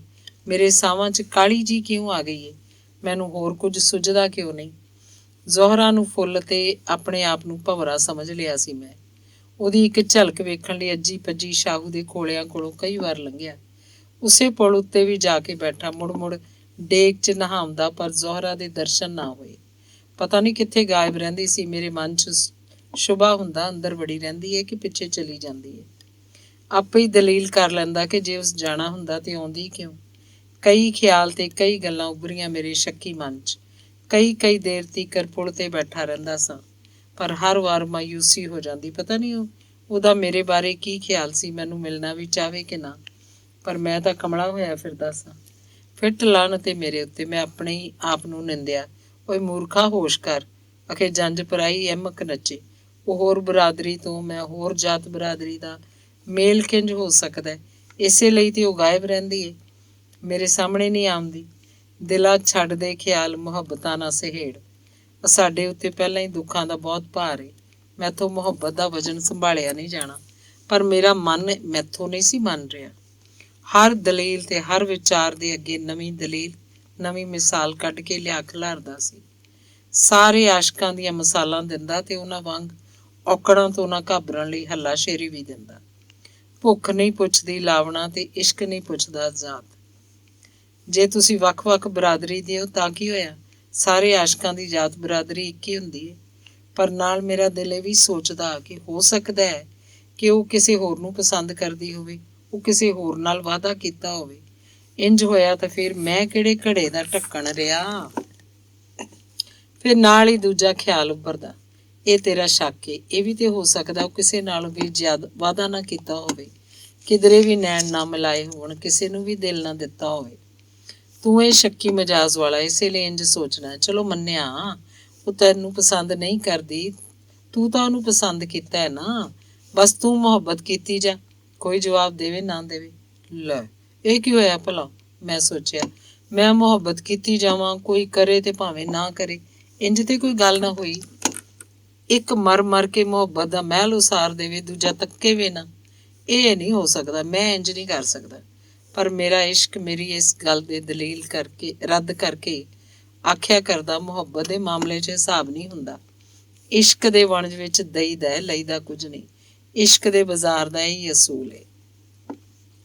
ਮੈਂ ਤੇ ਮੇਰਾ ਮਨ ਕਈ ਦਿਨਾਂ ਤੀਕਰ ਇੰਝ ਹੀ ਉਲਝੇ ਰਹੇ ਸਾਂ। ਕੁਝ ਸਮਝ ਨਹੀਂ ਆ ਰਿਹਾ ਸੀ। ਘਰ 'ਚ ਹੁੰਦਾ, ਸੋਚ ਕੇ ਜਦ ਉਕਤਾ ਜਾਂਦਾ, ਕਾਗਜ਼ ਕਲਮ ਫੜ ਕੇ ਕੁਝ ਲਿਖਣ ਬਹਿ ਜਾਂਦਾ। ਕੁਝ ਵੀ ਤਾਂ ਨਹੀਂ ਸੀ ਲਿਖਿਆ ਜਾ ਰਿਹਾ, ਬਸ ਲਕੀਰਾਂ ਲਕੀਰਾਂ ਵਗਦੀਆਂ ਸਨ। ਉਹਨਾਂ ਲਕੀਰਾਂ ਵਿੱਚੋਂ ਵੀ ਜ਼ੋਹਰਾ ਦੀ ਤਸਵੀਰ ਹੀ ਮੁਸਕਰਾਉਣ ਲੱਗ ਪੈਂਦੀ ਸੀ। ਲਕੀਰਾਂ ਹੀ ਉਹਦੇ ਵਾਲਾਂ ਦਾ ਰੂਪ ਧਾਰ ਲੈਂਦੀਆਂ। ਉਹਦੇ ਨਰਮ ਤੇ ਮੁਲਾਇਮ ਵਾਲਾਂ ਨੂੰ ਰਬੜ ਨਾਲ ਬੰਨ੍ਹ ਕੇ ਉਹਦੀ ਧੌਣ ਉੱਤੇ ਗਾਲੜ ਦੀ ਪੂਛ ਵਾਂਗ ਫੁਦਕਣਾ, ਜ਼ੁਲਫਾਂ ਨੂੰ ਸੱਪ ਵਾਂਗ ਪੇਲਣਾ ਸਿਖਾਤਾ ਸੀ। ਮਨ ਜਿੱਤ ਗਿਆ ਸੀ, ਮੇਰੀ ਸ਼ੱਕੀ ਤਬੀਅਤ ਹਾਰ ਗਈ। ਜ਼ੋਹਰਾ ਦੀ ਤਸਵੀਰ ਮੇਰੀਆਂ ਅੱਖਾਂ ਦੇ ਸਾਹਮਣੇ ਰਹਿਣ ਲੱਗ ਪਈ। ਕਈ ਦਿਨ ਇੰਝ ਵੀ ਜ਼ੋਹਰਾ ਦੀ ਤਸਵੀਰ ਬਣਾਉਂਦਿਆਂ ਤੇ ਵੇਖਦਿਆਂ ਲੰਘ ਗਏ। ਇੱਕ ਦਿਨ ਭੂਆ ਮੈਨੂੰ ਤਸਵੀਰ ਬਣਾਉਂਦਿਆਂ ਵੇਖ ਲਿਆ। ਮੇਰੇ ਮਨ ਦੀ ਰੀਝ ਨੂੰ ਜਾਣ ਲਿਆ। ਚੁਗਲਖੋਰ ਭੂਆ ਜਾ ਕੇ ਮੇਰੀ ਮਾਂ ਨੂੰ ਦੱਸਿਆ। ਮਾਂ ਨੇ ਆ ਕੇ ਮੇਰੇ ਹੱਥੋਂ ਤਸਵੀਰ ਵਾਲਾ ਕਾਗਜ਼ ਖੋਹ ਲਿਆ, ਤਸਵੀਰ ਪਾੜ ਸੁੱਟੀ ਤੇ ਆਖਿਆ, ਵੇ ਗੋਗੀ, ਇਹ ਮੈਂ ਕੀ ਵੇਖ ਤੇ ਸੁਣ ਰਹੀ ਹਾਂ? ਤੂੰ ਇੰਜ ਦਾ ਤੇ ਨਹੀਂ ਸੈਂ? ਕਿੰਜ ਦਾ ਮਾਂ? ਕੀ ਏ ਮੈਨੂੰ? ਕੁਝ ਵੀ ਤਾਂ ਨਹੀਂ। ਅੰਦਰੋਂ ਮੈਂ 25 ਸਾਂ, ਪਰ ਅਣਜਾਣ ਬਣ ਕੇ ਪੁੱਛੀ ਜਾ ਰਿਹਾ ਸੀ, ਕੀ ਏ ਮੈਨੂੰ? ਤੇਰੇ ਪਿਓ ਨੂੰ ਪਤਾ ਲੱਗਾ ਤਾਂ ਬਹੁਤ ਗੁੱਸੇ ਹੋ ਸੀ, ਤੈਨੂੰ ਵੀ ਤੇ ਮੈਨੂੰ ਵੀ। ਕੁਝ ਖਿਆਲ ਕਰ ਗੋਗੀ, ਪਿਓ ਨੂੰ ਤੇ ਮੇਰੇ ਉੱਤੇ ਐਵੇਂ ਵੱਟ ਚੜਿਆ ਰਹਿੰਦਾ। ਭਲਾ ਕੀ ਕੀਤਾ ਮੈਂ? ਇੱਜ਼ਤ ਸਭ ਦੀ ਸਾਂਝੀ ਹੁੰਦੀ ਹੈ ਕਾਕਾ, ਰਹਿਤਲ ਦੀ ਸਾਂਝ ਤੋੜੀ ਦੀ ਨਹੀਂ। ਸਾਡੇ ਲੋਕਾਂ ਕੋਲ ਸਵਾਏ ਸਾਂਝੀ ਇੱਜ਼ਤ ਦੇ ਹੋਰ ਕੀ ਹੁੰਦਾ ਹੈ? ਮਾਂ ਹੋਰ ਵੀ ਬਹੁਤ ਮੱਤਾਂ ਦਿੱਤੀਆਂ, ਪਰ ਮੇਰਾ ਇੱਕੋ ਜਵਾਬ ਸੀ, ਮੈਂ ਕੀਤਾ ਕੀ ਹੈ ਮਾਂ? ਮੈਂ ਕੀ ਕੀਤਾ? ਤੁਸੀਂ ਸਾਰੇ ਮੈਨੂੰ ਐਵੇਂ ਹੀ ਝਾੜਾ ਪਾਉਂਦੇ ਰਹਿੰਦੇ ਹੋ। ਮੈਂ ਰੋਣ ਹਾਕਾ ਹੋ ਗਿਆ। ਫਿਰ ਆਖਿਆ, ਤੁਸਾਂ ਲੋਕ ਤਾਂ ਮੇਰੇ ਵੈਰ ਪੈ ਗਏ ਹੋ। ਪਤਾ ਨਹੀਂ ਕਿਉਂ ਮੈਂ ਭੈੜਾ ਲੱਗਣ ਲੱਗ ਪਿਆ ਵਾਂ। ਤੁਸਾਂ ਲੋਕ। ਮਾਂ ਮੇਰੇ ਮੂੰਹ ਦੀ ਗੱਲ ਫੜ ਲਈ। ਮੈਂ ਪਹਿਲੀ ਵਾਰ ਤੁਸਾਂ ਲੋਕ ਲਫ਼ਜ਼ ਵਰਤਿਆ, ਜਾਂ ਖੌਰੇ ਆਪਣੇ ਆਪ ਮੇਰੇ ਮੂੰਹ ਨਿਕਲ ਗਿਆ। ਇਹ ਲਫ਼ਜ਼ ਵਰਤਣ ਵੇਲੇ ਮੈਨੂੰ ਆਪ ਵੀ ਮਾਲੂਮ ਨਹੀਂ ਸੀ ਕਿ ਮੈਂ ਕੀ ਕਹਿ ਰਿਹਾ ਸੀ। ਯਾਨੀ ਮੇਰੇ ਮਾਪੇ ਲੋਕ ਸਨ ਤੇ ਮੈਂ ਹੋਰ ਸਾਂ। ਇਹ ਓਪਰੇਪਨ ਦੀ ਵਿੱਥ ਵਾਲਾ ਲਫ਼ਜ਼ ਪਹਿਲੀ ਵਾਰ ਮੇਰੇ ਮੂੰਹੋਂ ਨਿਕਲਿਆ। ਮੈਂ ਸ਼ਰਮਿੰਦਾ ਹੋ ਕੇ ਉੱਠ ਕੇ ਬਾਹਰ ਨਿਕਲ ਗਿਆ। ਪਿੰਡ ਦੇ ਬਾਹਰ ਪਹਾੜੀ ਰੁੱਖ ਦੀ ਛਾਵੇਂ ਕੁਝ ਲੋਕ ਬੈਠੇ ਸਨ। ਕੁਝ ਆਪਣੇ ਤੇ ਕੁਝ ਪਰਾਏ ਲੋਕ ਸਨ। ਮੈਂ ਵੀ ਝਟਕ ਉੱਥੇ ਬੈਠ ਗਿਆ। ਮੇਰੇ ਅੰਦਰ ਕੁਝ ਹੋਰ ਵੀ ਖੁਟਕਣੀ ਲੱਗੀ ਹੋਈ ਸੀ। ਇੱਕ ਪਲ ਵੀ ਬੈਠਣ ਨਹੀਂ ਸੀ ਹੁੰਦਾ। ਮੈਂ ਉੱਥੋਂ ਉੱਠ ਕੇ ਫਿਰ ਘਰ ਵੱਲ ਆਇਆ। ਸ਼ਾਹੂ ਦੇ ਖੋਲਿਆਂ ਕੋਲੋਂ ਇੱਕ ਵਾਰ ਫੇਰ ਹੋ ਆਇਆ ਸੀ। ਉੱਥੇ ਵੀ ਮਨ ਦੀ ਸ਼ੈ ਕੋਈ ਨਜ਼ਰ ਨਹੀਂ ਸੀ ਆਈ। ਦਿਲ ਦੀ ਬੇਚੈਨੀ ਪਾਰੋਂ ਕਦੇ ਘਰ ਤੇ ਕਦੀ ਘਰੋਂ ਬਾਹਰ ਨਿਕਲ ਜਾਂਦਾ ਸੀ। ਕਿਧਰੇ ਵੀ ਦਿਲ ਠਹਿਰਾਨ ਨਹੀਂ ਸੀ ਹੁੰਦਾ। ਸਾਡੀ ਝੁੱਗੀ ਤੋਂ 3 ਕੁ ਝੁੱਗੀਆਂ ਛੱਡ ਕੇ ਚਾਚੇ ਲੰਡੂ ਦੀ ਝੁੱਗੀ ਸੀ। ਉੱਥੋਂ ਕਿਸੇ ਦੀ ਰੋਣ ਦੀ ਆਵਾਜ਼ ਆਈ। ਮੈਂ ਜਾ ਕੇ ਵੇਖਿਆ ਚਾਚੋ ਲੰਡੂ ਦੀ ਮਾਂ ਪੱਲਾ ਪਾ ਕੇ ਰੋ ਰਹੀ ਸੀ। ਉਹਦੇ ਰੋਣ ਦਾ ਕੀ ਕਾਰਨ ਹੈ, ਮੈਂ ਸੋਚ ਰਿਹਾ ਸੀ। ਅਸੀਂ ਸਾਰੇ ਰਾਹ ਇੱਕ ਦੂਜੇ ਦੇ ਘਰ ਬਿਨਾਂ ਕਿਸੇ ਰੋਕ ਟੋਕ ਦੇ ਆ ਜਾ ਸਕਦੇ ਸੀ। ਰਾਕਾਂ ਦੇ ਘਰਾਂ ਦੀ ਕੋਈ ਚਾਰ ਦੀਵਾਰੀ ਨਹੀਂ ਸੀ ਹੁੰਦੀ। ਆਪਣੇ ਘਰ ਤੋਂ ਹੀ ਦੂਜੇ ਦੇ ਘਰ ਤੀਕਰ ਨਜ਼ਰ ਪੈਂਦੀ ਸੀ। ਇਹੋ ਜਿਹੇ ਮਾਹੌਲ 'ਚ ਕਿਸੇ ਕੋਲੋਂ ਵੀ ਕੋਈ ਪਰਦਾ ਨਹੀਂ ਸੀ ਰਹਿੰਦਾ। ਇਸ ਲਈ ਹਰ ਘਰ 'ਚ ਹੋਣ ਵਾਲੀ ਲੜਾਈ ਜਾਂ ਖੁਸ਼ੀ ਕਿਸੇ ਕੋਲੋਂ ਵੀ ਲੁਕੀ ਨਹੀਂ ਸੀ ਰਹਿੰਦੀ। ਪਿੰਡ ਦੀਆਂ ਹੋਰ ਸੁਆਣੀਆਂ ਵੀ ਚਾਚੇ ਲੰਡੂ ਦੀ ਮਾਂ ਕੋਲ ਬੈਠੀਆਂ ਹੋਈਆਂ ਸਨ। ਉਹ ਸਾਰੀਆਂ ਹੀ ਰੋਣ ਹਾਕੀ ਜਾਪਦੀਆਂ ਸਨ। ਕੋਈ ਸੁਆਣੀ ਚਾਚੇ ਲੰਡੂ ਦੀ ਮਾਂ ਨੂੰ ਤਸੱਲੀ ਦੇ ਕੇ ਆਖਦੀ, ਚਾਚੀ ਚੱਲ ਚੁੱਪ ਵੀ ਕਰ, ਹੁਣ ਖੌਰੇ ਰੱਬ ਇਹਦੇ ਵਿੱਚ ਹੀ ਰਾਜੀ ਹੋਵੇ। ਚਾਚੇ ਲੰਡੂ ਦੀ ਮਾਂ ਵੈਣ ਕਰਦਿਆਂ ਆਖਦੀ, ਜਾਓ ਨਹੀਂ ਸਮਝਾਓ ਕੋਈ ਮੇਰੇ ਲੰਡੂ ਨੂੰ। ਹਾਏ ਨਹੀਂ ਮੇਰੀ ਮਾਸੂਮ ਬੱਚੀ। ਚਾਚੇ ਲੰਡੂ ਦੀ ਮਾਂ ਨੂੰ ਰੋਂਦਿਆਂ ਰੋਂਦਿਆਂ ਗਸ਼ ਪੈਣ ਲੱਗ ਪਏ ਸਨ। ਕੋਲ ਬੈਠੀਆਂ ਸੁਆਣੀਆਂ ਉਹਦੇ ਮੂੰਹ 'ਚ ਪਾਣੀ ਪਾ ਹੋਸ਼ ਕਰਾਉਂਦੀਆਂ ਸਨ। ਹੋਸ਼ ਆਵਣ ਮਗਰੋਂ ਚਾਚੇ ਲੰਡੂ ਦੀ ਮਾਂ ਫੇਰ ਰੋਣ ਲੱਗਦੀ ਤਾਂ ਆਖਦੀ, ਆਖੋ ਨਾ ਮੇਰੇ ਲੰਡੂ ਨੂੰ ਇਸ ਪੀਰਨੀ ਦਾ ਖਿਆਲ ਛੱਡ ਦੇਵੇ। ਹਾਏ ਨਹੀਂ ਵੇਖੋ ਜ਼ੁਲਮ ਖੁਦਾ ਦਾ, ਬਾਲ ਬੱਚੇ ਵਾਲੀ ਤੇ ਰੀਝ ਬੈਠਾ ਹੈ। ਵੇਖੋ ਨਹੀਂ ਹਨੇਰ ਸਾਈਂ ਦਾ, ਉਹ ਫੇਟ ਤਲਾਕ ਲੈ ਕੇ ਮੇਰੇ ਪੁੱਤਰ ਦੇ ਪਿੱਛੇ ਫਿਰਦੀ ਏ। 2 ਬਾਲ ਵੀ ਹੈਣ, ਉਹ ਚਸਕੋਰੀ ਵਾਲ ਦੇ। ਰੋਕੋ ਵੀ ਕੋਈ, ਆਖੋ ਨਹੀਂ ਮੇਰੇ ਲੰਡੂ ਦਾ ਪਿੱਛਾ ਛੱਡ ਦੇਵੇ, ਉਹ ਡਾਇਨ ਕੋਈ ਹੋਰ ਘਰ ਦੇਖ ਲਵੇ। ਹਾਏ ਨਹੀਂ ਮੈਂ ਕੀ ਕਰਾਂ, ਉਸ ਜਾਦੂਗਰ ਨੇ ਖੌਰੇ ਲੰਡੂ ਉੱਤੇ ਕਿਹੜਾ ਜਾਦੂ ਕਰਤਾ ਹੈ। ਲੰਡੂ ਦਿਨ ਰਾਤ ਉਹਦਾ ਨਾਂ ਹੀ ਜਪਦਾ। ਵੱਟੇ 'ਚ ਆਪਣੀ ਮਾਸੂਮ ਭੈਣ ਦਾ ਵਿਆਹ ਉਹਦੇ ਭਰਾ ਨਾਲ ਮਨ ਆਇਆ ਏ। ਹਾਏ ਨਹੀਂ ਮੈਂ ਕਿਹਨੂੰ ਆਖਾਂ, ਵੇਖੋ ਬਾਹਰ ਪਰਿਆ ਵੀ ਆ ਬੈਠੀ ਜੇ। ਚਾਚੇ ਲੰਡੂ ਦੀ ਮਾਂ ਸੀਨਾ ਕੁੱਟਦੀ ਇੱਕ ਵਾਰੀ ਫੇਰ ਬੇਹੋਸ਼ ਹੋ ਕੇ ਡਿੱਗ ਪਈ। ਸੁਆਣੀਆਂ ਫੇਰ ਸੰਭਾਲਿਆ। ਚਾਚਾ ਲੰਡੂ ਮੇਰੇ ਨਾਲੋਂ ਕੋਈ 5 ਕੁ ਸਾਲ ਵੱਡਾ ਹੋਣਾ ਹੈ। ਮੇਰੇ ਪਿਓ ਦਾ ਦੂਰੋਂ ਰਿਸ਼ਤੇ 'ਚ ਮਾਮੇ ਦਾ ਪੁੱਤਰ ਭਰਾ ਸੀ। ਆਖਦੇ ਨੇ ਲੰਡੂ ਸ਼ੁਰੂ ਤੋਂ ਹੀ ਸ਼ੌਕੀਨ ਤਬੀਅਤ ਤੇ ਆਵਾਰਗੀ ਪਸੰਦ ਸੀ। ਚਾਚੇ ਲੰਡੂ ਕਦੀ ਟਾਂਗਾ ਚਲਾਇਆ, ਕਦੀ ਟਰੱਕ ਉੱਤੇ ਕੰਡਕਟਰੀ ਕੀਤੀ, ਕਦੀ ਕਿਸੇ ਆਟੇ ਵਾਲੀ ਚੱਕੀ ਤੇ ਕੰਮ ਕੀਤਾ ਤੇ ਕਦੇ ਕੁਝ ਹੋਰ ਕੰਮ ਕੀਤਾ। ਚਾਚਾ ਲੰਡੂ ਮੇਰੇ ਨਾਲ ਦਿਲ ਦੀਆਂ ਸਾਰੀਆਂ ਗੱਲਾਂ ਖੁੱਲ੍ਹ ਕੇ ਕਰ ਲਿਆ ਕਰਦਾ ਸੀ। ਉਹ ਮੈਨੂੰ ਆਪਣਾ ਹਮਦਰਦ ਤੇ ਬੇਲੀ ਸਮਝਦਾ ਸੀ। ਮੈਂ ਵੀ ਉਹਨੂੰ ਚੰਗਾ ਬੰਦਾ ਸਮਝਦਾ ਸੀ। ਉਹਦੀਆਂ ਗੱਲਾਂ ਮੈਨੂੰ ਪਿਆਰੀਆਂ ਲੱਗਦੀਆਂ ਸਨ। ਉਹਨਾਂ ਦਿਨਾਂ 'ਚ ਚਾਚਾ ਲੰਡੂ ਜ਼ਿਮੀਂਦਾਰ ਦੇ ਟਿਊਬ ਵਾਲੇ ਵੈਲ ਲਾਗੇ ਆਟੇ ਦੀ ਚੱਕੀ ਦੇ ਮਿਸਤਰੀ ਸ਼ਫੀ ਮੁਹੰਮਦ ਨਾਲ ਰਲ ਕੇ ਕੰਮ ਕਰਦਾ ਸੀ। ਤਨਖਾਹ ਦਿਹਾੜੀ ਕਿਸੇ ਦੇ ਦਿੱਤੀ ਲੈ ਲਈ, ਨਹੀਂ ਤਾਂ ਨਾ ਸੀ। ਹਰ ਕੰਮ ਸ਼ੌਕ ਨਾਲ ਕੀਤਾ ਤੇ ਹਰ ਇੱਕ ਨੂੰ ਆਪਣਾ ਹੀ ਸਮਝਿਆ ਕਰਦਾ ਸੀ। ਹਰ ਵੇਲੇ ਖਿਦਮਤ ਦੇ ਜਜ਼ਬੇ ਨਾਲ ਕਿਸੇ ਦੇ ਕੰਮ ਆਉਣਾ ਉਹਦੀ ਆਦਤ ਬਣ ਗਈ ਹੋਈ ਸੀ। ਕਿਸੇ ਦਾ ਦਿਲ ਤੋੜਨਾ ਤੇ ਉਹਨੂੰ ਆਉਂਦਾ ਹੀ ਨਹੀਂ ਸੀ। ਪਿੰਡ ਦੀ ਇੱਕ ਕੁੜੀ ਹੋਸ਼ਾਂ ਨਾਲ ਉਹਦੀ ਦੋਸਤੀ ਉਦੋਂ ਹੋਈ ਜਦੋਂ ਵਿਆਹੀ ਗਈ ਸੀ। ਚਾਚਾ ਲੰਡੂ ਦੋਸਤੀ ਹੋਣ ਮਗਰੋਂ ਪਛਤਾਇਆ ਕਰਦਾ ਕਿ ਹੋਸ਼ਾਂ ਨਾਲ ਮੇਰੀ ਦੋਸਤੀ ਪਹਿਲਾਂ ਕਿਉਂ ਨਾ ਹੋਈ। ਮੈਂ ਕਿੰਨਾ ਬੇਵਕੂਫ ਸਾਂ। ਜਵਾਬ 'ਚ ਹੋਸ਼ਾਂ ਹੱਸ ਕੇ ਆਖਿਆ ਕਰਦੀ, ਬੇਵਕੂਫ ਤੇ ਤੂੰ ਹੁਣ ਵੀ ਹੈ। ਵੇ ਲੰਡੂ, ਜੇ ਤੂੰ ਸੱਚਾ ਹੈ ਤਾਂ ਹੁਣ ਵੀ ਬਹੁਤ ਕੁਝ ਹੋ ਸਕਦਾ ਹੈ, ਪਰ ਜੇ ਤੂੰ ਕੁਝ ਕਰੇ ਤਾਂ ਅਜੇ ਡੁੱਲੇ ਬੇਰਾਂ ਦਾ ਕੁਝ ਨਹੀਂ ਵਿਗੜਿਆ। ਮੈਂ ਹੁਣ ਕੀ ਕਰ ਸਕਦਾ ਵਾ ਹੋਸ਼ਾ, ਤੂੰ ਬਾਲ ਬੱਚੇ ਵਾਲੀ ਹੈ। ਚਾਚਾ ਲੰਡੂ ਹੋਸ਼ਾਂ ਦੇ ਹੱਸਦੇ ਚਿਹਰੇ ਨੂੰ ਤੱਕਦਾ ਰਹਿੰਦਾ। ਮੈਂ ਬਾਲ ਬੱਚੇ ਵਾਲੀਆਂ ਤਾਂ ਕੀ ਹੋਇਆ? ਹੋਸ਼ਾਂ ਉਹਨੂੰ ਯਕੀਨ ਦਿਵਾਉਂਦੀ, ਤੇਰੇ ਲਈ ਮੈਂ ਸਾਰਾ ਜੱਗ ਛੱਡ ਸਕਦੀ ਹਾਂ, ਬਾਲ ਬੱਚਾ ਕੀ ਹੋਇਆ? ਚਾਚਾ ਲੰਡੂ ਹੋਸ਼ਾਂ ਦੀ ਇਹ ਸਦਾ ਤੇ ਰੀਝ ਗਿਆ।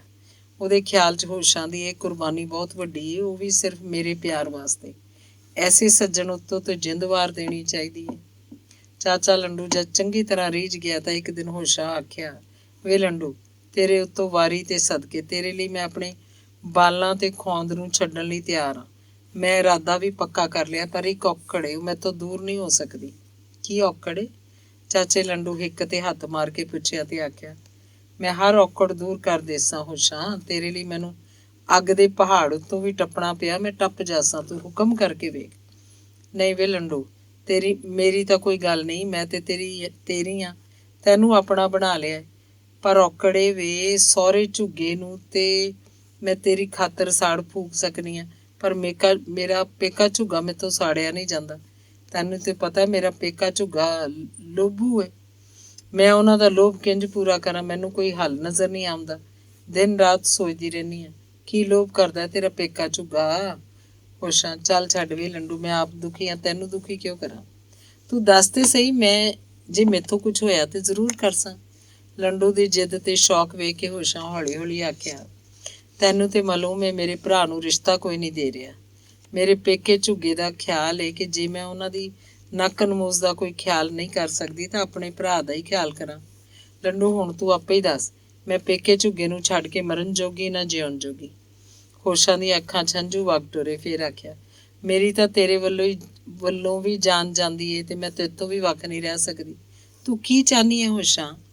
ਮੇਰੀ ਜਿੰਦ, ਮੇਰੀ ਰੂਹ, ਤੂੰ ਕਿਧਰੇ ਇਰਾਦਾ ਹੀ ਤੇ ਨਹੀਂ ਬਦਲ ਲਿਆ? ਨਾ ਵੇ ਲੰਡੂ, ਤੇਤੋਂ ਮੁੱਖ ਮੋੜਾਂ ਤੇ ਮਰ ਜਾਵਾਂ, ਮੈਨੂੰ ਦੋਜ਼ਖ ਮਿਲਣ ਸਜਾਵਾਂ। ਮੈਂ ਤੇ ਔਕੜ ਦੀ ਗੱਲ ਦੱਸੀ ਏ। ਮੇਰਾ ਖਿਆਲ ਸੀ ਤੇਰੀ ਭੈਣ ਜਵਾਨ ਏ, ਜੇ ਤੈਨੂੰ ਬੁਰਾ ਨਾ ਲੱਗੇ ਤਾਂ ਮੇਰਾ ਪੇਕਾ ਝੁੱਗਾ ਰਾਜੀ ਹੋ ਸਕਦਾ ਹੈ, ਪਰ ਤੇਰੀ ਮਰਜ਼ੀ ਬਿਨਾਂ ਨਹੀਂ। ਲੰਡੂ, ਜੇ ਤੂੰ ਆਖੇ ਮੇਰੇ ਲਈ ਉਹ ਹੁਕਮ ਏ। ਹੁਣ ਤੇ ਮੇਰਾ ਸਭ ਕੁਝ ਤੂੰ ਹੀ ਹੈ, ਬਸ ਤੂੰ ਹੀ। ਉਸ ਵੇਲੇ ਤਾਂ ਚਾਚਾ ਲੰਡੂ ਚੁੱਪ ਕਰ ਗਿਆ, ਪਰ ਕੁਝ ਦਿਨਾਂ ਮਗਰੋਂ ਹੋਸ਼ਾਂ ਲਈ ਆਪਣੀ ਭੈਣ ਦਾ ਰਿਸ਼ਤਾ ਦੇਣਾ ਮੰਨ ਗਿਆ ਸੀ।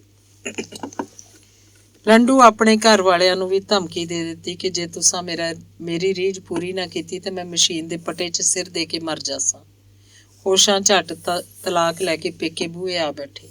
ਹੋਸ਼ਾਂ ਦੇ ਆਵਣ ਨਾਲ ਉਹਦੇ ਪੇਕਿਆਂ ਨੇ ਲੋਕਾਂ ਨੂੰ ਆਖਣਾ ਸ਼ੁਰੂ ਕਰਤਾ ਕਿ ਜਦ ਲੰਡੂ ਇੱਕ ਵਸਦੇ ਘਰ ਨੂੰ ਵੀਰਾਨ ਕਰ ਦਿੱਤਾ ਹੈ ਤੇ ਹੁਣ ਮਰਦਾਂ ਵਾਂਗਰ ਆਪਣਾ ਵਾਅਦਾ ਪੂਰਾ ਕਰੇ।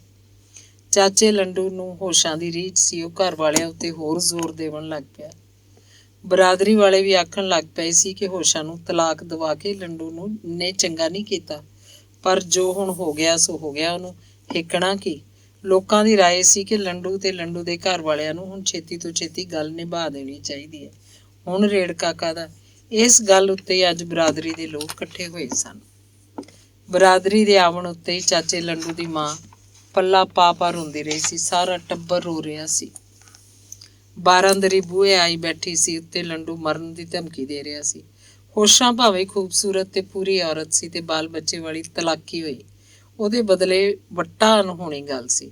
ਘਰ ਵਾਲੇ ਆਖਦੇ, ਲੰਡੂ ਜੇ ਵੱਟਾ ਹੀ ਕਰਨਾ ਸੀ ਤੇ ਫਿਰ ਕੋਈ ਕੁਆਰਾ ਸਾਕ ਲੱਭ ਲੈਂਦੋ, ਅਸੀਂ ਵੀ ਖੁਸ਼ ਹੁੰਦੇ, ਸਾਡਾ ਖੁਦਾ ਵੀ ਰਾਜ਼ੀ ਰਹਿੰਦਾ। ਲੰਡੂ, ਤੂੰ ਤਾਂ ਕੰਮ ਹੀ ਲੰਡਿਆਂ ਵਾਲਾ ਕੀਤਾ ਹੈ, ਤੇਰਾ ਕਿਸੇ ਜੱਗ ਭਲਾ ਨਹੀਂ ਹੋਣਾ।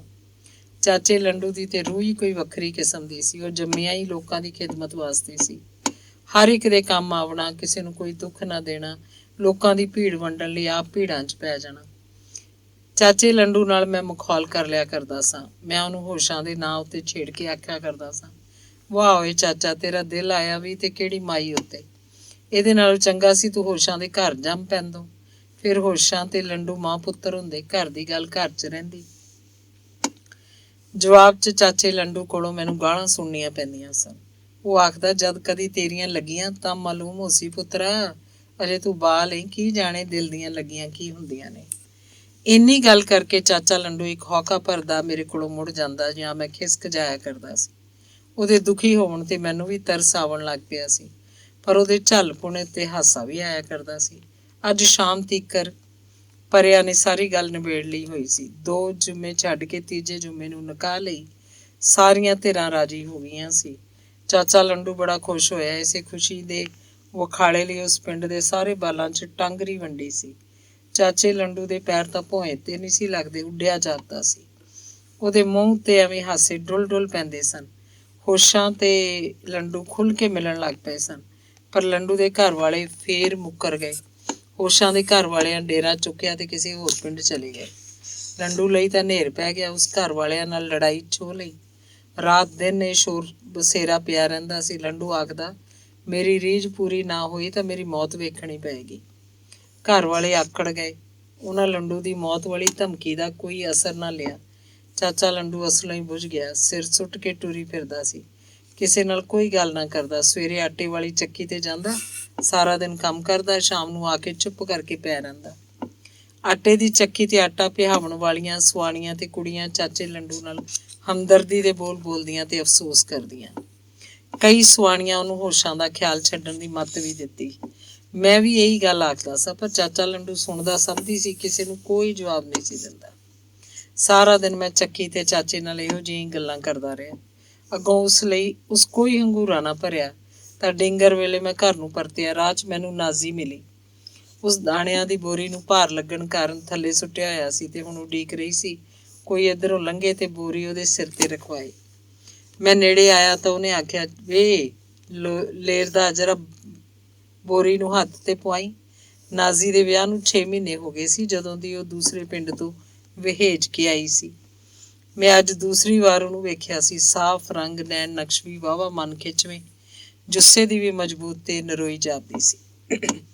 ਉਹਦਾ ਖਾਵੰਦ ਫੱਤਾ ਮਾੜੇ ਤੇ ਲਿੱਸੇ ਜੁੱਸੇ ਵਾਲਾ ਆਮ ਜਿਹਾ ਗੱਭਰੂ ਸੀ। ਨਾਜ਼ੀ ਦੇ ਲੋਰਦਾ ਆਖਣ ਦੇ ਜਵਾਬ 'ਚ ਮੈਂ ਆਖਿਆ, ਭਾਬੀ ਮੈਂ ਤੈਨੂੰ ਲੋਰਦਾ ਜਾਪਨਾ? ਵੇ ਤੂੰ ਬਹੁਤ ਕੁਝ ਜਾਪਨਾ ਹੈ। ਉਹ ਬੜੇ ਖੁੱਲੇ ਸੁਭਾਅ 'ਚ ਮੁਸਕਰਾ ਕੇ ਆ ਗਏ। ਹੋਰ ਕੀ ਜਾਪਨਾ ਵਾ ਤੈਨੂੰ? ਜੇ ਸੱਚ ਪੁੱਛੇ ਤਾਂ ਤੇਰਾ ਹੀ ਨਾਂ ਜਪਨੇ ਆ। ਅੱਛਾ, ਫਿਰ ਇੱਕ ਤਸ਼ਬੀਹ ਲੈ ਆ, ਭਾਬੀ ਜੀਂਦੀ ਰਵੇ। ਮੈਨੂੰ ਵੀ ਕੋਈ ਝਾਕਾ ਨਹੀਂ ਸੀ ਹੋ ਰਿਹਾ। ਮੇਰੇ ਸਾਹ ਹੀ ਮੇਰੀ ਤਸ਼ਬੀਹ ਨੇ ਲੋਰਦਾ ਜਪਣ ਤੋਂ ਮੈਨੂੰ ਕੋਈ ਨਹੀਂ ਰੋਕ ਸਕਦਾ। ਬੋਰੀ ਨੂੰ ਚੁਕਾਉਣ ਲਈ ਮੈਂ ਉੜ ਕੇ ਬੋਰੀ ਨੂੰ ਹੱਥ ਪਾਏ। ਉਹ ਵੀ ਉੜੀ ਤੇ ਮੇਰੇ ਸਿਰ ਨਾਲ ਸਿਰ ਜੋੜ ਦਿੱਤਾ। ਫਿਰ ਗੁਟਕਦੀ ਹੋਈ ਬੋਰੀ ਛੱਡ ਕੇ ਖਲੋ ਗਈ। ਬੋਲੀ, ਸੁਣਿਆ ਤੂੰ ਤਵੀਤ ਵੀ ਲਿਖ ਲੈਣਾ ਏ? ਨਹੀਂ ਭਾਬੀ, ਉਹ ਤੇ ਐਵੇਂ ਮੈਂ ਮਖੌਲ ਕੀਤਾ ਸੀ। ਤੇਰੇ ਤਵੀਤ ਨਾਲ ਭੈਣ ਸਕੀਨਾ ਦਾ ਬਾਲ ਤਾਂ ਚੁੱਪ ਕਰ ਗਿਆ ਸੀ। ਉਹਨੇ ਰਿਆੜ ਕਰਨੀ ਵੀ ਛੱਡਤੀ। ਬੜੀ ਤਾਕਤ ਏ ਤੇਰੇ ਤਵੀਤਾਂ 'ਚ। ਕੋਈ ਹੋਰ ਸਬੱਬ ਬਣ ਗਿਆ ਹੋ ਸੀ ਭਾਬੀ। ਉਸ ਉਮਰੇ ਮੈਨੂੰ ਐਵੇਂ ਜਾਦੂ ਟੂਣੇ ਸਿੱਖਣ ਦਾ ਸ਼ੌਕ ਚੜਿਆ ਰਹਿੰਦਾ ਸੀ। ਜਾਦੂ ਮੰਤਰ ਸਿੱਖਣ ਲਈ ਇੱਕ ਮੇਲੇ 'ਚ 2-3 ਕਿਤਾਬਾਂ ਖਰੀਦ ਲਿਆਇਆ ਸੀ। ਕਿਤਾਬਾਂ 'ਚ ਲਿਖੇ ਜਾਦੂ ਟੂਣੇ ਅਜਮਾਉਂਦਾ ਰਹਿੰਦਾ ਸੀ, ਜਿਹੜਾ ਕਦੀ ਵੀ ਕਾਮਯਾਬ ਨਹੀਂ ਸੀ ਹੁੰਦਾ, ਸਿਵਾਏ ਉਸ ਤਵੀਜ਼ ਦੇ ਜਿਹੜਾ ਮੈਂ ਭਾਬੀ ਸਕੀਨਾ ਦੇ ਬਾਲ ਦੇ ਛੜਮ ਕਰਨ ਉੱਤੇ ਲਿਖਿਆ ਸੀ। ਉਸ ਤਵੀਜ਼ ਦੇ ਅਸਰ ਮਗਰੋਂ ਮੈਂ ਇੱਥੇ ਆਪਣੇ ਪਿੰਡ 'ਚ ਆਲਮ ਮਸ਼ਹੂਰ ਹੋ ਗਿਆ ਸਾਂ। ਨਾਲ ਨਾਲ ਇਹ ਗੱਲ ਵੀ ਟੁਰ ਪਈ ਸੀ ਕਿ ਮੈਨੂੰ ਕਾਲੇ ਇਲਮ ਦੇ ਹਰਫ ਵੀ ਆਉਂਦੇ ਨੇ। ਕੋਈ ਧਾਗਾ ਕਰਵਾਉਣ ਆ ਜਾਂਦੀ, ਕੋਈ ਫੂਕਾ ਮਰਵਾਉਣ। ਇਹੋ ਜਿਹੀ ਬੇਹੂਦਗੀ ਕਰਨ 'ਚ ਮੇਰਾ ਕੋਈ ਨੁਕਸਾਨ ਨਹੀਂ ਸੀ। ਐਵੇਂ ਟੌਰ ਬਣੀ ਜਾ ਰਿਹਾ ਸੀ। ਹੁਣ ਜਦ ਭਾਬੀ ਨਾਜ਼ੀ ਤੇ ਮੁੜ ਤਵੀਜ਼ ਦੀ ਗੱਲ ਕੀਤੀ ਤਾਂ ਮੈਂ ਸ਼ਿਖੀ 'ਚ ਆ ਗਿਆ। ਝੱਟ ਆਖਿਆ, ਭਾਬੀ ਜੇ ਤੂੰ ਆਖੇ ਤਾਂ ਤੈਨੂੰ ਤਵੀਜ਼ ਪਾ ਦੇਵਾਂ? ਕਮਲੀ ਹੋਈ ਫਿਰੇਂਗੀ। ਵੇ ਮੈਨੂੰ ਤੇ ਅੱਗੇ ਹੀ ਤਵੀਤ ਪਏ ਨੇ। ਉਹ ਉਦਾਸ ਜਿਹੀ ਹੋ ਗਈ। ਚੁੱਪ ਕਰਕੇ ਬੋਰੀ ਸਿਰ ਤੇ ਰਖਵਾਈ ਤੇ ਆਖਿਆ, ਜੇ ਤੂੰ ਮੇਰਾ ਤਵੀਤ ਕੱਢ ਸਕਣਾ ਹੈ ਤੇ ਫਿਰ ਨਾ ਕਰੇ। ਮੈਂ ਤੈਨੂੰ ਯਾਦ ਰੱਖਾਂਗੀ। ਇੰਨੀ ਗੱਲ ਕਰਕੇ ਉਹ ਮਸ਼ੀਨ ਵੱਲ ਚਲੀ ਗਈ ਤੇ ਮੈਂ ਘਰ ਨੂੰ ਟੁਰ ਆਇਆ। ਮੈਂ ਰਾਹ 'ਚ ਸੋਚਦਾ ਆਇਆ, ਇਹਨੂੰ ਕਾਹਦੇ ਤਵੀਜ਼ ਪਏ ਹਨ? ਕੀ ਰੋਗ ਏ ਇਹਨੂੰ? ਚੰਗੀ ਭਲੀ ਤਾਂ ਜਾਪਦੀ ਏ। ਗੱਲ ਆਈ ਗਈ ਹੋ ਗਈ। ਕਈ ਦਿਨ ਲੰਘ ਗਏ। ਮੂੰਜੀ ਦੀ ਬਿਜਾਈ ਦਾ ਤਾੜ ਸੀ। ਆਪੋ ਆਪ ਸਾਰੇ ਰਾਹ ਕੰਮਾਂ 'ਚ ਰੁੱਝ ਗਏ। ਇੱਕ ਸ਼ਾਮ ਨੂੰ ਮਾਲੂਮ ਹੋਇਆ ਨਾਜ਼ੀ ਨੂੰ ਜਿੰਨ ਚੰਬੜੇ ਹੋਏ ਆ।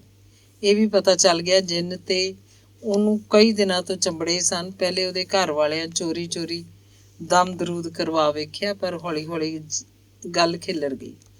ਜਿੰਨ ਕੱਢਣ ਵਾਲੇ ਪੀਰ ਫਕੀਰ ਵੀ ਆਏ। ਕਿਸੇ ਕੋਲੋਂ ਵੀ ਜਿੰਨ ਨਹੀਂ ਸੀ ਨਿਕਲਦੇ ਪਏ। ਹੁਣ ਕੋਈ ਵੀ ਪੀਰ ਫਕੀਰ ਇੱਧਰ ਨੂੰ ਮੂੰਹ ਨਹੀਂ ਸੀ ਕਰਦਾ, ਕਿਉਂ ਜੋ ਨਾਜ਼ੀ ਨੂੰ ਚਿੰਬੜੇ ਜਿੰਨ ਪੀਰ ਫਕੀਰਾਂ ਦੇ ਹੱਥੀਂ ਪੈ ਜਾਂਦੇ ਸੀ। ਭੂਆ ਮੈਨੂੰ ਦੱਸਿਆ, ਉਹ ਤੇ ਤੇਰਾ ਨਾਂ ਹੀ ਜਪਦੇ ਨੇ। ਹੈਂ, ਮੇਰਾ ਨਾਂ ਕਾਹਦੇ ਲਈ? ਮੇਰੇ ਅੰਦਰ ਖੌਫ ਆ ਗਿਆ। ਭੂਆ ਡਰੀ ਹੋਈ ਸੀ। ਉਸ ਆਖਿਆ, ਜਿਹੜੇ ਜਿੰਨ ਨਾਜ਼ੀ ਨੂੰ ਚੰਬੜੇ ਹੋਏ ਨੇ, ਉਹਨਾਂ ਦਾ ਆਖਣਾ ਹੈ ਕਿ ਤੁਹਾਡੇ ਪਿੰਡ ਦਾ ਗੋਗੀ ਆਲਮ ਸਾਨੂੰ ਹੁਕਮ ਕਰੇ ਤਾਂ ਅਸੀਂ ਟੁਰ ਜਾਵਾਂਗੇ। ਜਿੰਨ ਮੇਰਾ ਨਾਂ ਲੈਂਦੇ ਨੇ? ਮੈਂ ਡਰਿਆ ਵੀ ਤੇ ਹੈਰਾਨ ਵੀ ਹੋਇਆ। ਭੂਆ ਦੇ ਸਾਹਮਣੇ ਮੈਂ ਬੁਜ਼ਦਿਲ ਨਹੀਂ ਸੀ ਬਣਨਾ ਚਾਹੁੰਦਾ। ਦਲੇਰੀ ਨਾਲ ਆਖਿਆ, ਮੈਂ ਤੇ ਆਪਣੇ ਇਲਮ ਨਾਲ ਜਿਨ੍ਹਾਂ ਨੂੰ ਸਾੜ ਕੇ ਸੁਆਹ ਕਰ ਸਕਣਾ, ਉੱਥੋਂ ਕੱਢ ਕੇ ਕਿਸੇ ਹੋਰ ਨੂੰ ਚਮੋੜ ਸਕਣਾ। ਨਾ, ਸਾਨੂੰ ਕੀ ਲੋੜ ਏ ਜਿਨ੍ਹਾਂ ਨਾਲ ਵੈਰ ਪਵਾਉਣ ਦੀ? ਭੂਆ ਡਰ ਗਈ ਸੀ। ਖਾਵਣ ਖਸਮਾਂ ਨੂੰ, ਸਾਨੂੰ ਕੀ ਲੱਗੇ ਕਿਸੇ ਨਾਲ? ਭੂਆ ਫੇਰ ਆਖਿਆ। ਡਰਿਆ ਤੇ ਮੈਂ ਵੀ ਹੋਇਆ ਸਾਂ, ਪਰ ਭੂਆ ਨੂੰ ਡਰਾਉਣ ਲਈ ਆਖਿਆ। ਜਿਨ੍ਹਾਂ ਉੱਤੇ ਮੈਨੂੰ ਗੁੱਸਾ ਆਏ, ਮੈਂ ਉਹਨਾਂ ਨੂੰ ਜ਼ਰੂਰ ਜਿੰਨਾਂ 'ਚ ਮੇਟ ਸਾਂ। ਮੇਰਾ ਪੱਕਾ ਇਰਾਦਾ ਵੇਖ ਕੇ ਭੂਆ ਮੇਰੀ ਮਾਂ ਨੂੰ ਆਵਾਜ਼ ਮਾਰੀ, ਭਾਬੀ ਵੇਖ ਲੈ, ਗੋਗੀ ਮੈਨੂੰ ਜਿੰਨ 'ਚ ਮੇਟਦਾ ਈ। ਚੀਕ ਮਾਰ ਕੇ ਭੂਆ ਬੇਹੋਸ਼ ਹੋ ਗਈ। ਮਾਂ ਭੱਜ ਕੇ ਆਈ। ਪਿਓ ਵੀ ਲੱਥੀ ਪੱਥੀ ਭੱਜਿਆ ਆਇਆ। ਪਿਓ ਦੀ ਮਾਰ ਕੋਲੋਂ ਡਰਦਿਆਂ ਹੋਇਆ ਮੈਂ ਦੁੜਕ ਲਾਈ ਤੇ ਘਰੋਂ ਬਾਹਰ ਨਿਕਲ ਗਿਆ। ਨਾਜ਼ੀ ਦੇ ਵਿਹੜੇ ਲੋਕ ਇਕੱਠੇ ਹੋ ਗਏ ਸਨ। ਮੈਂ ਉੱਧਰ ਹੀ ਚਲਾ ਗਿਆ। ਇੱਕ ਪੀਰ ਜਿੰਨ ਕੱਢਣ ਲਈ ਆਇਆ ਹੋਇਆ ਸੀ। ਉਸ ਬਥੇਰੇ ਮੰਤਰ ਧੂਣੀਆਂ ਤੁਖਾਈਆਂ, ਦਮਨ ਛੈਣੇ ਵਜਾਏ, ਘੜਾ ਪਰਾਤ ਵੀ ਖੜਕਾਈ, ਪਰ ਜਿੰਨ ਨਹੀਂ ਸੀ ਨਿਕਲ ਰਿਹਾ। ਡਰਿਆ ਹੋਇਆ ਪੀਰ ਵੀ ਦੂਰੋਂ ਕੁਝ ਪੜ੍ਹਦਾ ਸੀ। ਨਾਜ਼ੀ ਨੇੜੇ ਕੋਈ ਨਹੀਂ ਸੀ ਜਾ ਰਿਹਾ। ਨਾਜ਼ੀ ਕਮਰੇ ਦੇ ਅੰਦਰ ਸੀ ਤੇ ਲੋਕ ਬਾਹਰ ਵਿਹੜੇ 'ਚ। ਪੀਰ ਵੀ ਬੂਹੇ ਤੱਕ ਹੀ ਜਾਂਦਾ ਸੀ। ਅੱਗੇ ਨਾਜ਼ੀ ਇੰਝ ਉਛਲ ਕੇ ਪੈਂਦੀ ਸੀ ਕਿ ਪੀਰ ਨੂੰ ਪਿੱਛੇ ਨੱਸਣਾ ਪੈਂਦਾ ਸੀ। ਮੈਨੂੰ ਵੇਖ ਕੇ ਨਾਜ਼ੀ ਦੇ ਮੂੰਹੋਂ ਜਿੰਨ ਬੋਲਿਆ, ਸਾਡਾ ਪੀਰ ਆ ਗਿਆ ਏ। ਗੋਗੀ ਪੀਰ ਆਖੇ ਤਾਂ ਹੁਣੇ ਚਲੇ ਜਾਵਾਂਗੇ। ਹੁਣੇ ਹੀ ਚਲੇ ਜਾਸਾਂ। ਗੋਗੀ ਪੀਰ ਹੁਕਮ ਦਾ ਕਰਨ। ਸਾਰਿਆਂ ਲੋਕਾਂ ਮੇਰੇ ਵੱਲ ਧਿਆਨ ਕਰ ਲਿਆ। ਮੈਂ ਉੱਥੋਂ ਖਿਸਕਣ ਦੀ ਸੋਚਾਂ। ਮੈਨੂੰ ਤਾਵੀਜ਼ਾਂ ਵਾਲੀ ਹੋਈ ਗੱਲ ਯਾਦ ਤਾਂ ਆਈ, ਪਰ ਮੇਰੇ ਅੰਦਰ ਡਰ ਵੀ ਸੀ। ਮੈਂ ਆਖਿਆ, ਨਾ ਜੀ, ਮੈਂ ਕੀ ਕਰਾਂ? ਮੈਂ ਕੋਈ ਆਲਮ ਹਾਂ? ਕੋਈ ਵੱਡਾ ਪੀਰ ਬੁਲਾਓ। ਨਾਜ਼ੀ ਦੀ ਸੱਸ ਮੇਰੇ ਅੱਗੇ ਹੱਥ ਜੋੜ ਕੇ ਆਖਿਆ, ਵੇ ਪੁੱਤਰ, ਜੇ ਕੋਈ ਟੂਣਾ ਆਉਂਦਾ ਹੀ ਤੇ ਲਾਹ ਚਾ। ਅਸੀਂ ਤੇ ਤੰਗ ਆ ਗਏ ਹਾਂ। ਮੇਰੀ ਨੂੰਹ ਦੀ ਤੰਗੀ ਦੂਰ ਹੋ ਜਾਏ ਪੁੱਤਰਾ, ਤੇ ਅਸਾਂ ਲੱਖ ਦੁਨੀਆ ਖੁਦਾ ਤੇਰਾ ਭਲਾ ਕਰੇ। ਸਾਰੇ ਆਖਣ ਲੱਗੇ, ਆਹੋ ਯਾਰ, ਜੇ ਕੁਝ ਆਉਂਦਾ ਹੀ ਤੇ ਕਰ ਅਮਲ। ਖੌਰੇ ਰੱਬ ਤੇਰੇ ਹੱਥੋਂ ਹੀ ਕੋਈ ਢੋਲ ਲਾ ਦੇਵੇ, ਵਿਚਾਰੀ ਦੀ ਤਕਲੀਫ ਦੂਰ ਹੋ ਜਾਏ। ਮੈਂ ਅਜੇ ਚੁੱਪੀ ਸੀ ਕਿ ਨਾਜ਼ੀ ਦੇ ਮੂੰਹੋਂ ਜਿੰਨ ਬੋਲਿਆ, ਗੋਗੀ ਪੀਰ ਤੋਂ ਅੱਡ ਅੰਦਰ ਹੋਰ ਕੋਈ ਨਾ ਆਵੇ। ਸਾਰੇ ਦੂਰ ਦੂਰ ਹੋ ਜਾਓ। ਜਿੰਨ ਦਾ ਹੁਕਮ ਸੁਣ ਕੇ ਪੀਰ ਸਮੇਤ ਸਾਰੇ ਪਿੱਛੇ ਹਟ ਗਏ। ਮੈਂ ਹੱਕਾ ਬੱਕਾ ਖਲੋਤਾ ਰਹਿ ਗਿਆ। ਮੈਨੂੰ ਉਦੋਂ ਹੀ ਪਤਾ ਲੱਗਾ ਜਦੋਂ ਨਾਜ਼ੀ ਮੈਨੂੰ ਬੂਹੇ ਬਾਹੋਂ ਫੜ ਕੇ ਅੰਦਰ ਲੈ ਗਈ। ਪਹਿਲਾਂ ਤਾਂ ਨਾਜ਼ੀ ਮੈਨੂੰ ਗੁੱਸੇ ਨਾਲ ਘੂਰਿਆ, ਫਿਰ ਝੱਟ ਕਰਕੇ ਬੂਹਾ ਬੰਦ ਕਰਤਾ ਤੇ ਅੰਦਰੋਂ ਕੁੰਡੀ ਲਾ ਲਈ। ਦੇਵੇ ਨੂੰ ਫੂਕ ਮਾਰ ਕੇ ਉਸ ਗੁੱਲ ਕਰ ਦਿੱਤਾ। ਡਰ ਤੇ ਖੌਫ ਦੀ ਇੱਕ ਲਹਿਰ ਮੇਰੇ ਸਾਰੇ ਜੁੱਸੇ 'ਚ ਖਿਲਰ ਗਈ। ਨਾਜ਼ੀ ਇੱਕੋ ਚੀਕ ਮਾਰੀ ਤੇ ਮੈਨੂੰ ਘੁੱਟ ਜੱਫੀ ਪਾਈ।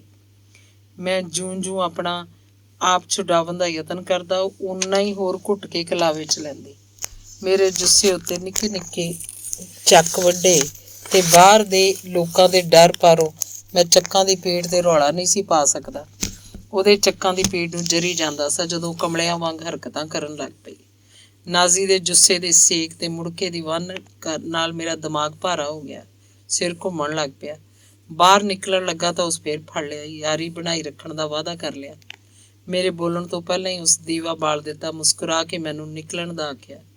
ਨਾਲ ਹੀ ਉਹ ਵੀ ਬਾਹਰ ਆ ਗਈ। ਉਹਦੀ ਸੱਸ ਖੁਸ਼ ਹੋਈ, ਮੈਨੂੰ ਦੁਆਵਾਂ ਦਿੱਤੀਆਂ, ਮੇਰਾ ਮੂੰਹ ਚੁੰਮਿਆ।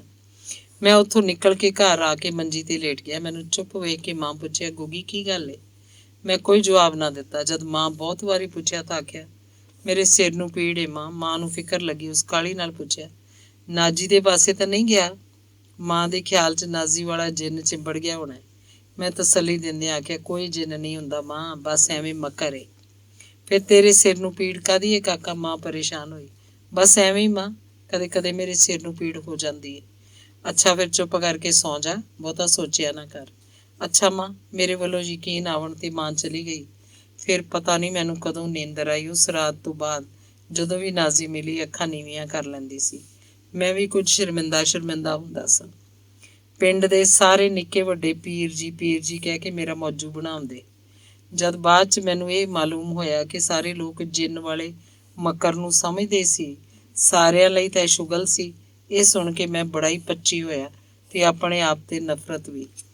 ਫਿਰ ਇਹ ਵੀ ਸ਼ਰਮਿੰਦਗੀ ਤੇ ਨਫ਼ਰਤ ਇੱਕ ਹੋਰ ਦੁੱਖ ਤੇ ਤਲਖੀ ਬਣ ਕੇ ਮੇਰੇ ਸੀਨੇ ਵਿੱਚ ਧੁਖਣ ਲੱਗ ਪਿਆ। ਧੰਨਵਾਦ।